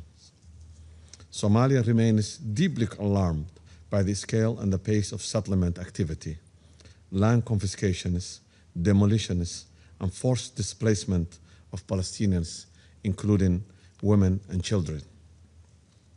Such practices violate the international humanitarian law and international humanitarian human rights law and risk an amounting to a forcible transfer. This must cease immediately. At the same time, my delegation is gravely concerned by the escalating violence across the occupied Palestinian territory, including East Jerusalem.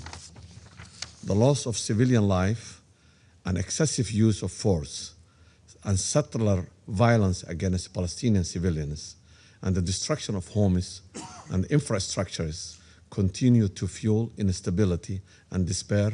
Civilians must never be targets. All parties must respect their obligations under international law, including the principles of distinction, proportionality, and accountability.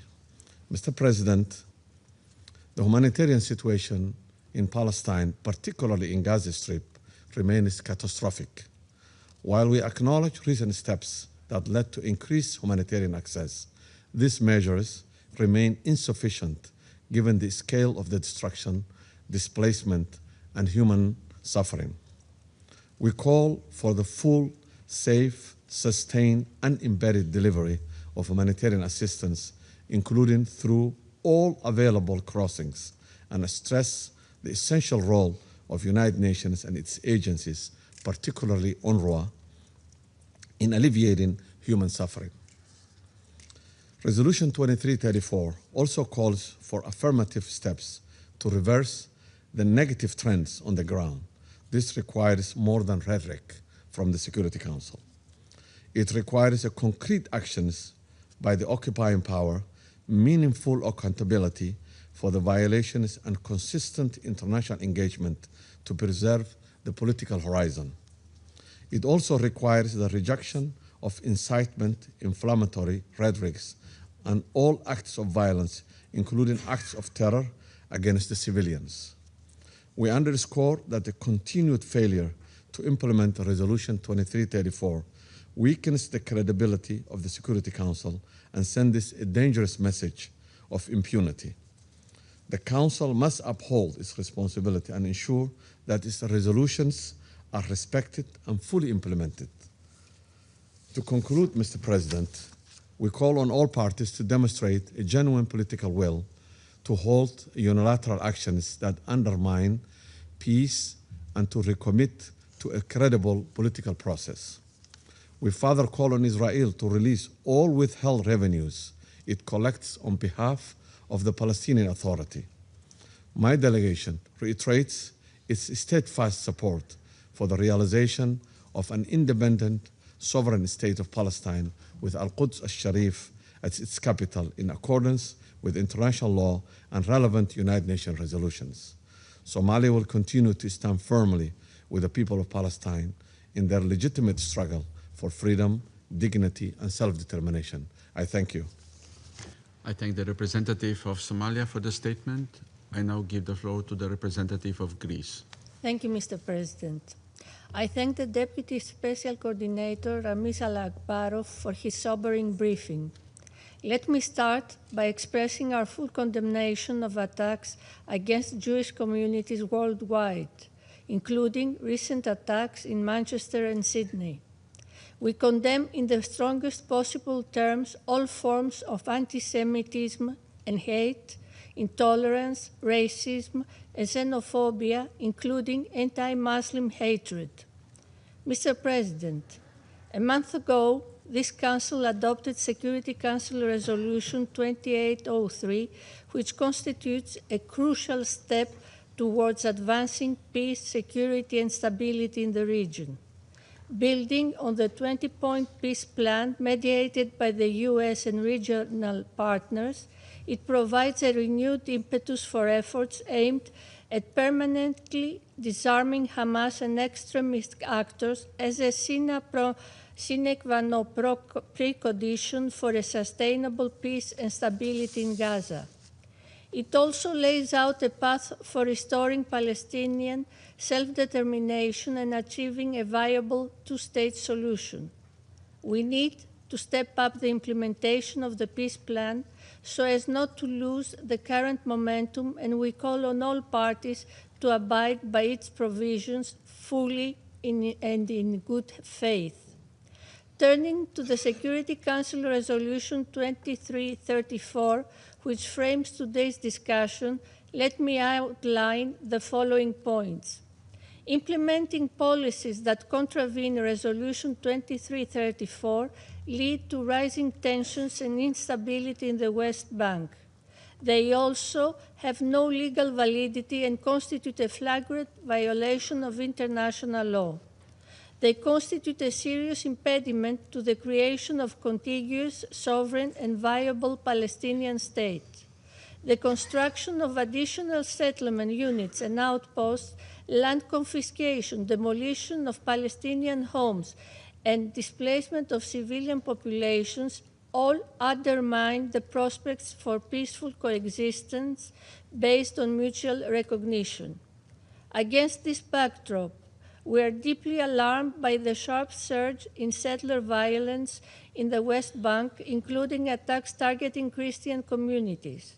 We call for the protection of the Palestinian population in the occupied territories, including the Christian communities, and the preservation of the status quo of the holy sites in the old city of Jerusalem.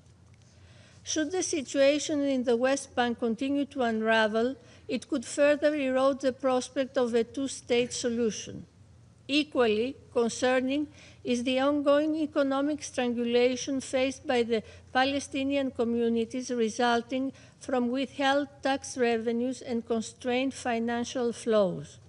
The economic viability of the West Bank is indispensable, not only for the livelihoods of Palestinians, but for the broader peace process.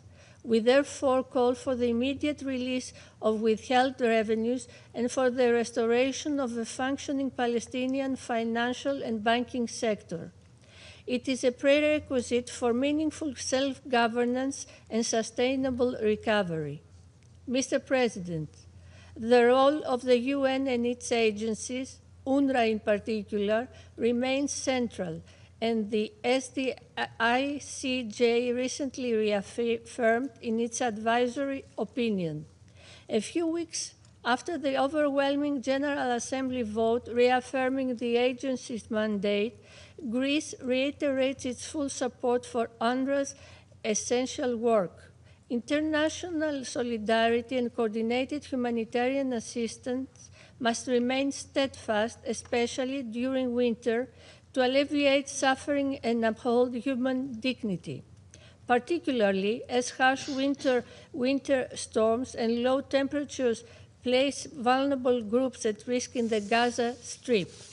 We take heart in the continued and targeted efforts of the UN and its partners to deliver assistance. Such assistance must continue and be allowed to flow without impediments. Equally, we look forward to the convening of the upcoming conference on the reconstruction of Gaza announced by Egypt. Greece is ready to assist.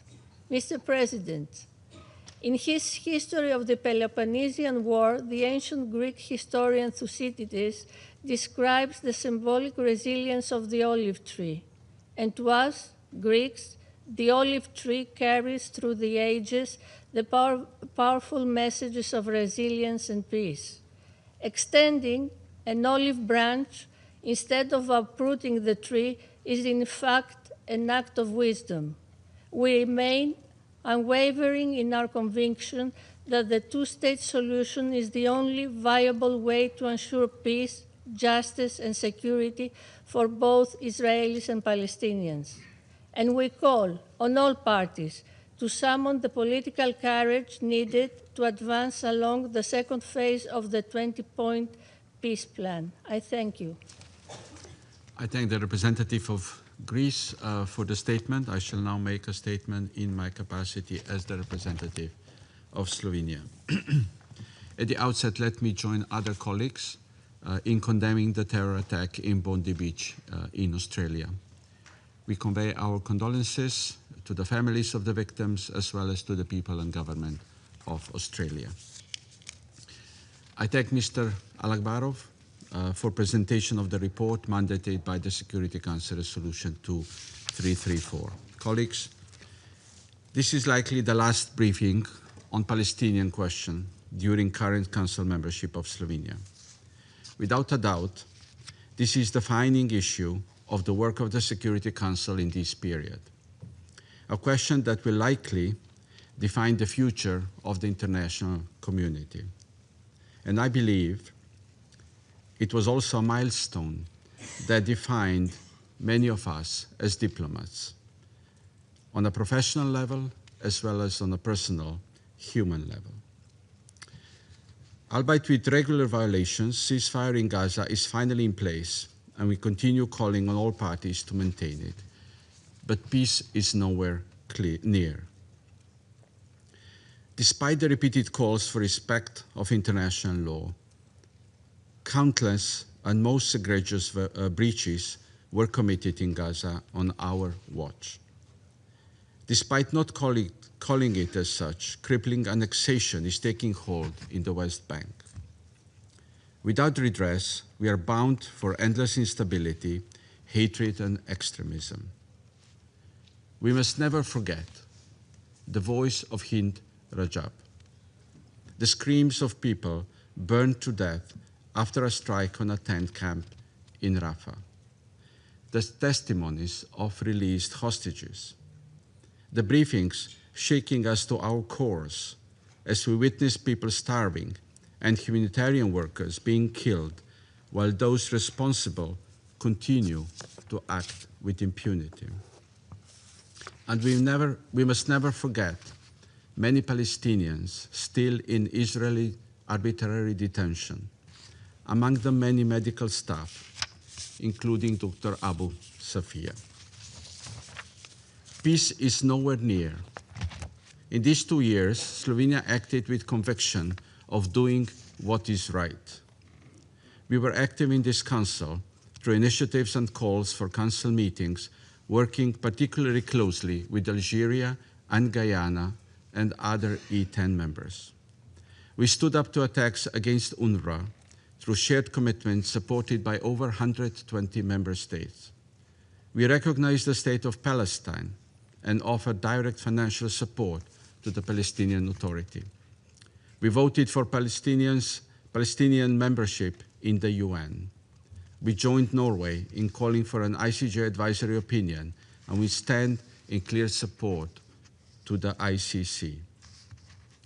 What keeps us up at night are the unspeakable horrors taking place in Gaza, above and below the ground, and often overseen violations in the West Bank, such as demolitions in Bustan, displacements from refugee camps, settlement expansions, rising settler violence, or now building a new wall in the Jordan Valley, and plans to initiate land registration in the West Bank. We strongly condemn the forced entry of Israeli authorities into the UNRWA compound in East Jerusalem, the seizure of property and removal of the UN flag. Such actions violate the inviolability of UN premises and breach international legal obligations, as outlined by the latest ICJ advisory opinion. We call on Israel to fully respect international law and ensure the safety and protection of UN personnel. We express our profound concern over reports of consideration of sanctions against UNRWA and appeal against this step. What keeps us up at night is the amount of work that still needs to be done. The 3 most immediate steps must be to ensure ceasefire holds in line with Resolution 2803, that a pathway to a credible and time-bound political process is established on the basis of the New York Declaration, and that accountability is ensured. As in any other case, the future of Palestine must be discussed with Palestinians and the Palestinian Authority at the table, and with a strong role of this Council. Colleagues, Palestinians have no other land. Israelis have no other neighborhood. And we collectively have no other solution than the one of 2 states, living side by side in peace and security. We simply should do more to prevent history from repeating itself. For now, peace is nowhere near. I resume my function as President of the Council. I now give the floor to the permanent observer of the Observer State of Palestine.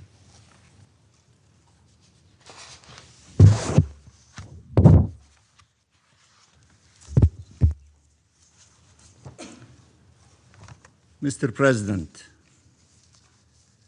allow me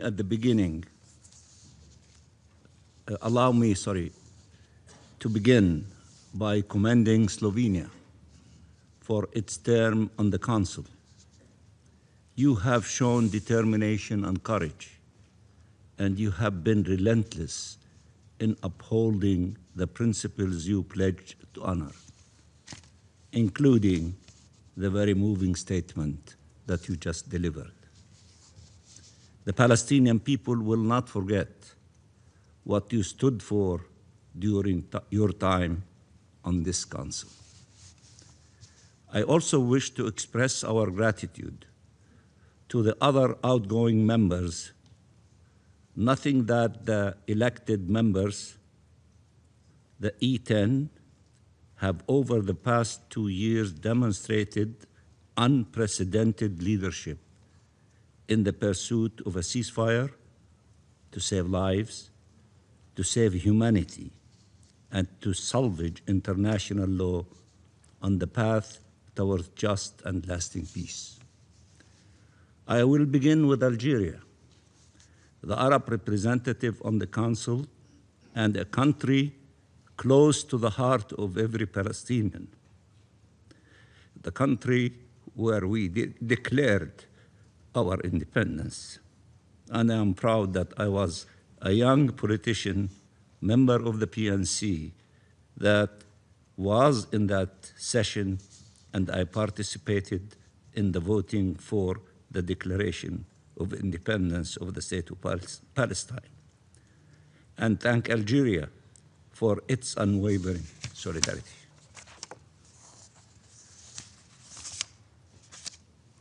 Guyana has been among the strongest voices on this council, matching the powers of its words with the courage of its deeds. Sierra Leone has been a steadfast defender of international law, the expression of our shared humanity. And the Republic of Korea has been a consistent advocate for a ceasefire and for peace. All served with commitment to the Charter and the responsibilities of serving on the Council. We welcome the incoming elected members, Bahrain, Colombia, the Democratic Republic of the Congo, Latvia, and Liberia, and look forward to working with them to advance justice, freedom, and peace in the Middle East and beyond. Mr. President, I thank the Deputy Special Coordinator, Zamir Al-Akbarov, for his briefing and relentless efforts on the ground. Through him, we extend our condolences to the United Nations for the UN personnel killed in the line of duty and reaffirm our deep appreciation for the indispensable role of the United Nations under the leadership of the brave, principled Secretary General Antonio Guterres.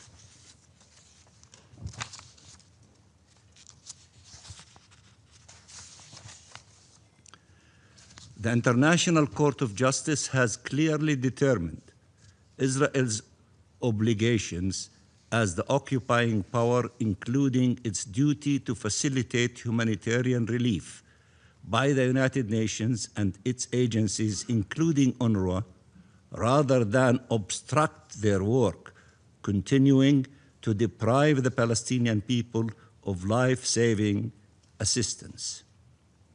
Israel's response to the ICJ has been to double down on its breaches of the UN Charter and international law. It has violated the inviolability of UN premises by unlawfully seizing UNRWA's compound in occupied East Jerusalem, removing the UN flag, and raising the Israeli flag over it. The compound is now occupied, as is the city in which it stands. We welcome the overwhelming support for the renewal of UNRWA's mandate and for the resolution following up on the ICJ advisory opinion, and we call for this support to be translated into concrete measures, enabling the agency to continue its vital work in Gaza, East Jerusalem, and the rest of the West Bank, and all other fields of operation in Jordan, Lebanon, and Syria in support of the Palestine refugees. Mr. President, more than 70,000 Palestinians have been killed. Hundreds of thousands have been injured or maimed. Thousands have been detained. An entire population has been displaced and starved. One figure captures the depth of this agony. During the final months of the Israeli onslaught, the number of babies dying on the very same day that they were born in Gaza was 75% higher than before this war on our people began. That is why no one welcomes the ceasefire more than the Palestinian people in Gaza. But Israel has yet to cease fire. Since the 10th of October alone, nearly 400 Palestinians have been killed, including many children, and 1,000 more have been injured. Victims and survivors still await relief. Restrictions in humanitarian aid persist. People are enduring a painful, harsh winter without adequate shelter, spending days and nights in flooded tents, in inhumane conditions for 2 million people, including 1 million children who have already suffered far too much. Mr. President, we welcome the sustained engagement of the U.S. administration, including at the highest level, to support implementation of the ceasefire agreement. In this context, we welcome the visit of the U.S. Permanent Representative to the region. We also appreciate the efforts of the mediators and other international partners. We welcome the release of Israeli hostages and hope for the prompt return of the body of the last remaining deceased hostage to his family. We call for the immediate release of the thousands of arbitrarily detained Palestinians and condemn the abhorrent, inhumane conditions of their detention.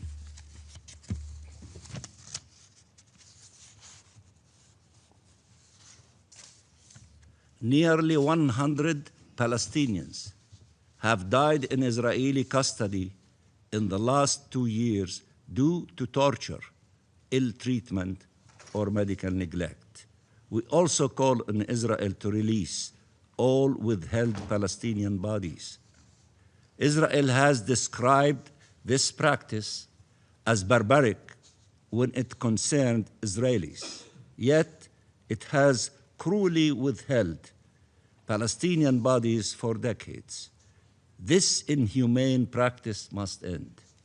Families must be able to offer their loved ones dignified burial.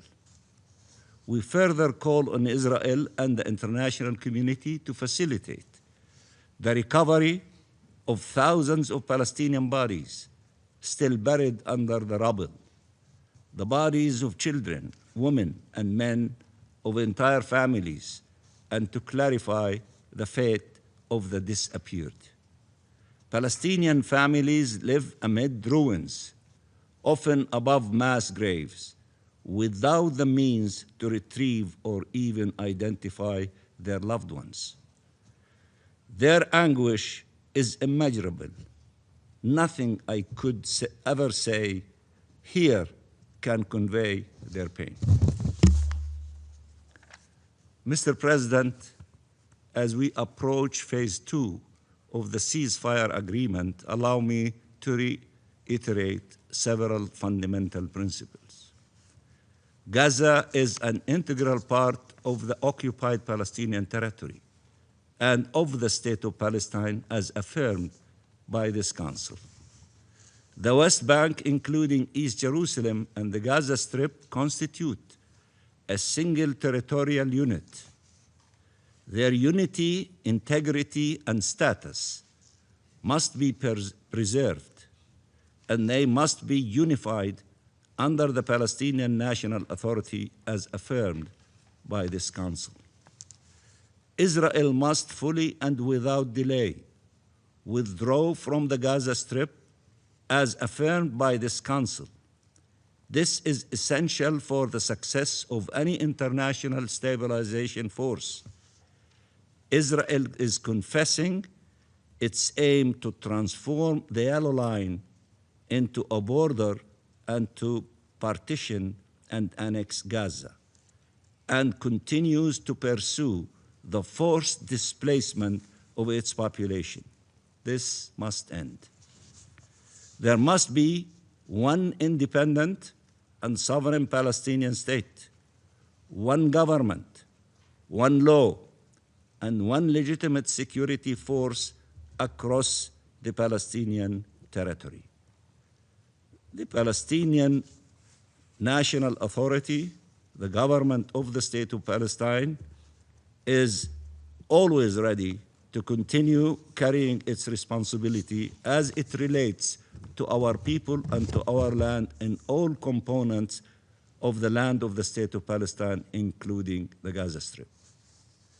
These principles are fully consistent with three core tenets articulated in President Trump's plan: no forced displacement, no occupation, and no annexation.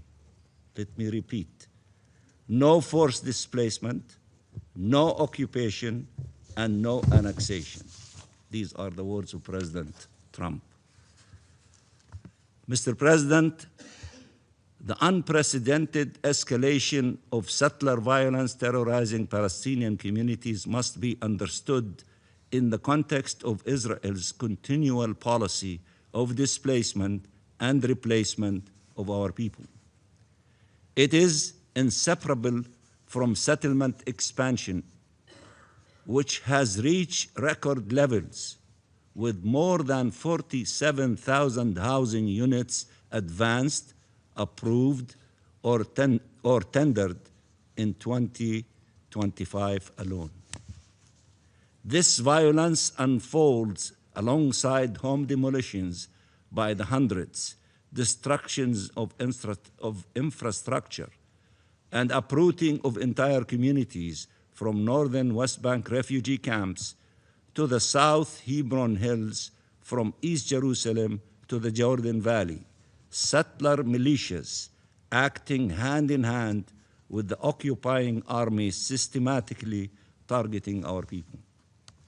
The objective is clear and unchanging: annexation. It is evident in East Jerusalem, the E1 area, and the Jordan Valley.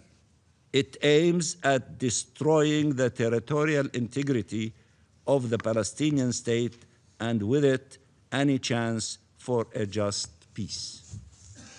This objective is openly declared by Israeli leaders and reflected in Knesset legislation, military orders, and daily actions on the ground.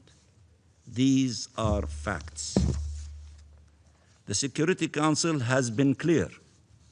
Resolution 2334 reaffirming in unequivocal terms the Council's rejection of Israel's illegal settlement activities and annexation attempts, and demanding for their immediate and complete cessation. This resolution must be fully implemented. President Trump has been clear: there must be no annexation. This is also the position of the region and the international community. Israel must halt all settlement activities, reverse its decision to advance 19 new settlements, and ensure that the condemnation of settler violence translates into accountability, especially since such violence could not occur without the support or acquiescence of the occupying forces. The Israeli government is actively provoking escalation in the West Bank. Mass extrajudicial killings with over 1,000 Palestinians killed, mass displacement, nearly 40,000 Palestinians displaced in 2 years, widespread arrests, including of children, repeated assaults in communities, unabated incitement and violations of the historic status quo at holy sites, attacks on the Palestinian Authority, and incitement against the Palestinian people and officials, and the theft of our natural and financial resources. These policies are illegal, dangerous, and irresponsible. Israel must end, not entrench, its unlawful presence in the occupied Palestinian territory, in line with the ICJ's 2024 advisory opinion. This illegal occupation and apartheid must be brought to an end. That opinion also clearly defines the obligations of third states. We call on all countries to comply with those obligations rather than be complicit in colonial policies that violate Palestinian self-determination and undermine all prospects for peace. Mr. President, all civilians deserve protection. All attacks against civilians must be condemned. In this context, we join all of you in condemning the terrorist attack at Bondi Beach, targeting Jews celebrating Hanukkah. Nothing justifies attacks against innocent people because of their faith. Such crimes can never be justified, and they should not be instrumentalized. We reject attempts to link such crimes to the recognition of Palestinian rights or statehood. This is irresponsible. Equally irresponsible is the suggestion that condemning Israelis' crimes somehow justify attacks against Jews. Jews are not responsible for Israel's action. Israel should not use them as shields, and no one should turn them into scapegoats. We reject any attempt to associate any religion with the crimes of state or non-state actors or individuals, whether Judaism, Islam, or Christianity. Many Jewish and Israeli voices have courageously denounced the genocide against the Palestinian people. This conflict is political, not religious. Nothing justifies anti-Semitism. Nothing justifies racism. Nothing justifies terrorism. Nothing justifies atrocities. All civilians must be protected without distinction. This is what humanity, legality, and morality demand, and the Palestinian people are not the exception. We extend our condolences to the families of the victims and to the government and people of Australia. Mr. President, neither the ceasefire in Gaza nor de-escalation in the West Bank can be sustained without the international community upholding the rule of law and its own obligations. The New York Declaration has charted a clear path forward. The Palestinian people are entitled to freedom, dignity, security, and full respect for their rights. The region yearns for shared peace, shared security, and shared prosperity. Enough suffering, enough killing, enough agony. President Trump's efforts have generated desperately needed momentum to stop mass killing and save lives. The ceasefire must be upheld. It has to become permanent. Illegal unilateral measures must be stopped. The illusion that violence and colonization being security must be abandoned. Shared peace, security, and prosperity in line with international law must be pursued without delay. No forced displacement, no occupation, no annexation. The path to a just and lasting peace is known. It is enshrined in UN resolutions. It must now become a reality for the benefit of all, and I thank you very much, Mr. President and dear colleagues. I thank the permanent observer of the observer state of Palestine for the statement and for the kind words addressed to my delegation, as well as to delegations of outgoing members. I now give the floor to the representative of Israel. Thank you, Mr. President. I would like to thank Mr. Alakbarov for his briefing and his work on the ground. On Sunday, the 14th of December, the first night of Hanukkah, a terrorist attack took place at the iconic Bondi Beach in Sydney, Australia. At 6:47 p.m. local time, two terrorists opened fire on Jewish people gathered to celebrate. Among the victims were a rabbi, a 10-year-old child, a Holocaust survivor. 3 generations targeted by the same hatred and terror. Those killed also included an 82-year-old woman from Slovakia and a 27-year-old Jewish engineer from France. This grief does not belong to one community or one country alone. It reaches into nations represented in this chamber today.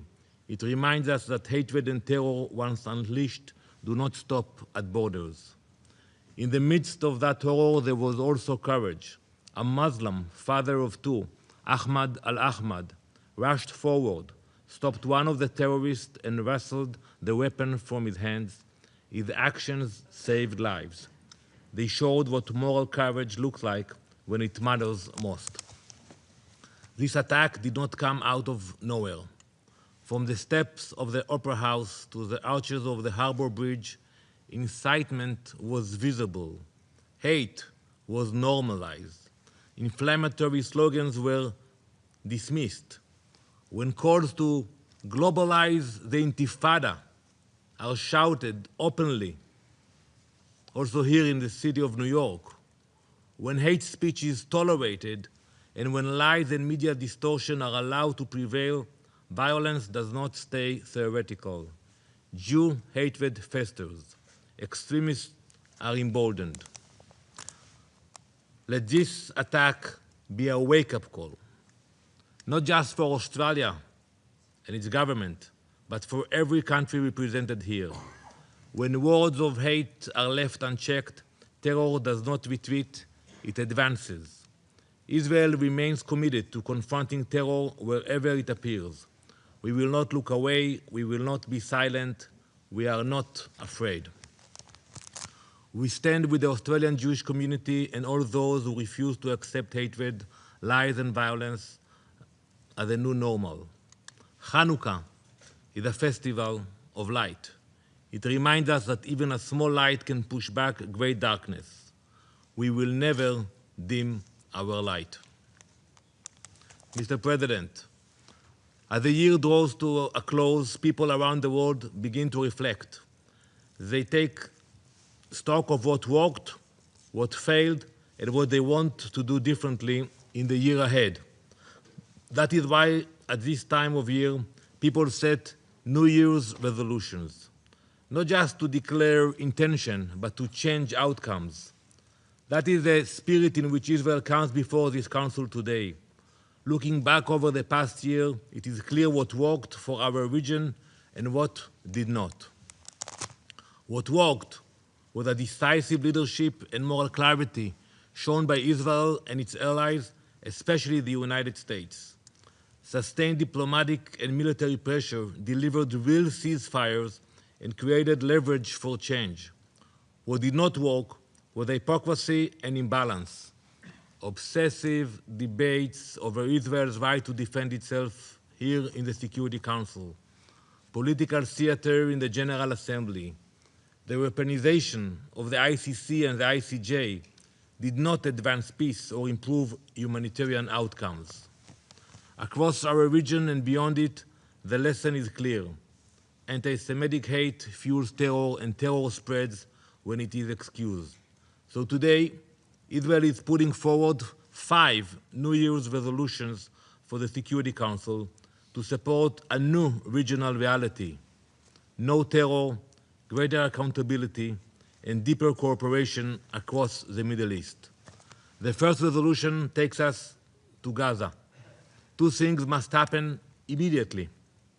First, the last fallen hostage in Hamas captivity, Ran Gvili, must be returned. Second, Hamas must be disarmed. 2025 saw Israel achieve what many said was impossible. All living hostages are home now for Hanukkah. Many of our fallen hostages have been returned and given the dignity of a proper burial, but our struggle is not over. Hamas continues to hold the remains of one fallen hostage, Sergeant Major Ran Gvili. Last week, I met with his family in Israel.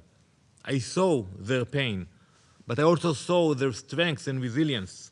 They are not asking for statements or sympathy.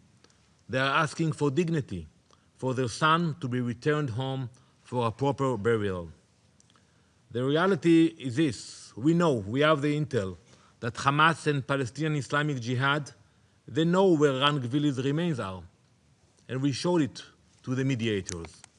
They can recover and return them. They deliberately choose not to.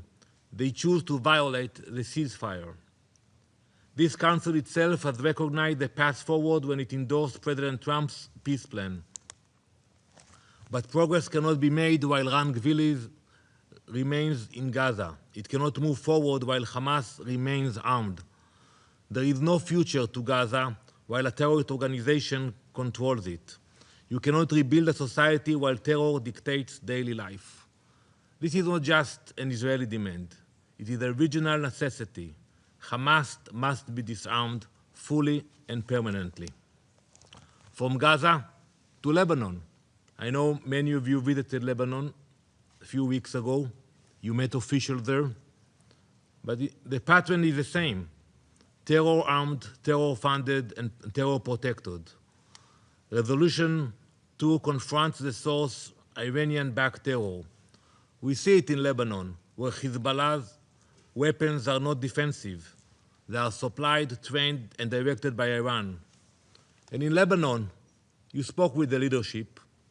Lebanon lives with a contradiction: a government that seeks stability while a terrorist militia operates with impunity. Israel does not seek conflict with Lebanon. We seek a different future. Recent engagement between Israeli and Lebanese officials shows what becomes possible when Hezbollah is weakened: economic cooperation and growth. But as long as Hezbollah remains armed, Lebanon cannot prosper. Ceasefire commitments must be honored. UN resolutions must be enforced. Dismantling Hezbollah's terror network is not about Israel. It is about Lebanon, its territory, its people, and its future. Hamas and Hezbollah are terrorist organizations. This Council cannot tackle terror while refusing to name it. Designation is not symbolic. It is a prerequisite for peace. So I hope that now it is about time in 2026 for the Security Council to do what it has so far failed to do and formally designate Hamas and Hezbollah as terrorist organizations. We have seen the cost of delay. The result is bloodshed. This Council must confront terror and radicalization wherever they appear, from Bondi Beach to Beirut to Gaza. That brings us to Resolution 3, the PA, the Palestinian Authority in Judea and Samaria, and the reforms it can no longer delay. Over the past year, Israel has presented this council with clear evidence that the PA is not doing what it needs to do. It has failed to crack down on terror. It has not held elections, I think, in more than 20 years. It continues to incentivize and glorify violence instead of stopping it. You cannot build peace while paying for violence. You cannot fight terror while teaching hate. This council should be clear about its expectations and firm in enforcing them. That is also true in Syria, the subject of our fourth New Year's resolution. Syria stands at a moment of choice. President al-Shara promises a new future for Syria, but this council has learned that words alone are not enough. Legitimacy must be earned through actions. If Syria's leadership seeks acceptance, it must break clearly from the repression that stained its past. That means removing radical and extremist elements from positions of power, ending persecution, and protecting minorities. Our final New Year's resolution looks into the future of the region as a whole and the great hopes we have for it. The Abraham Accords prove that when countries choose pragmatism over rejectionism, the results are real.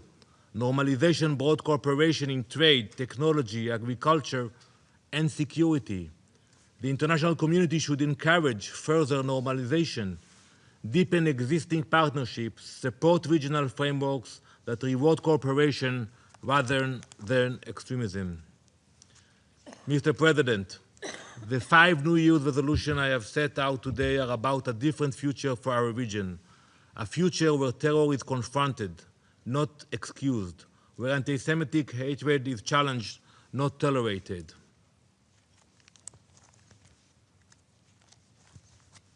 Distinguished members, as the new year approaches, people everywhere think about their New Year's resolution. What worked, what failed, what must change.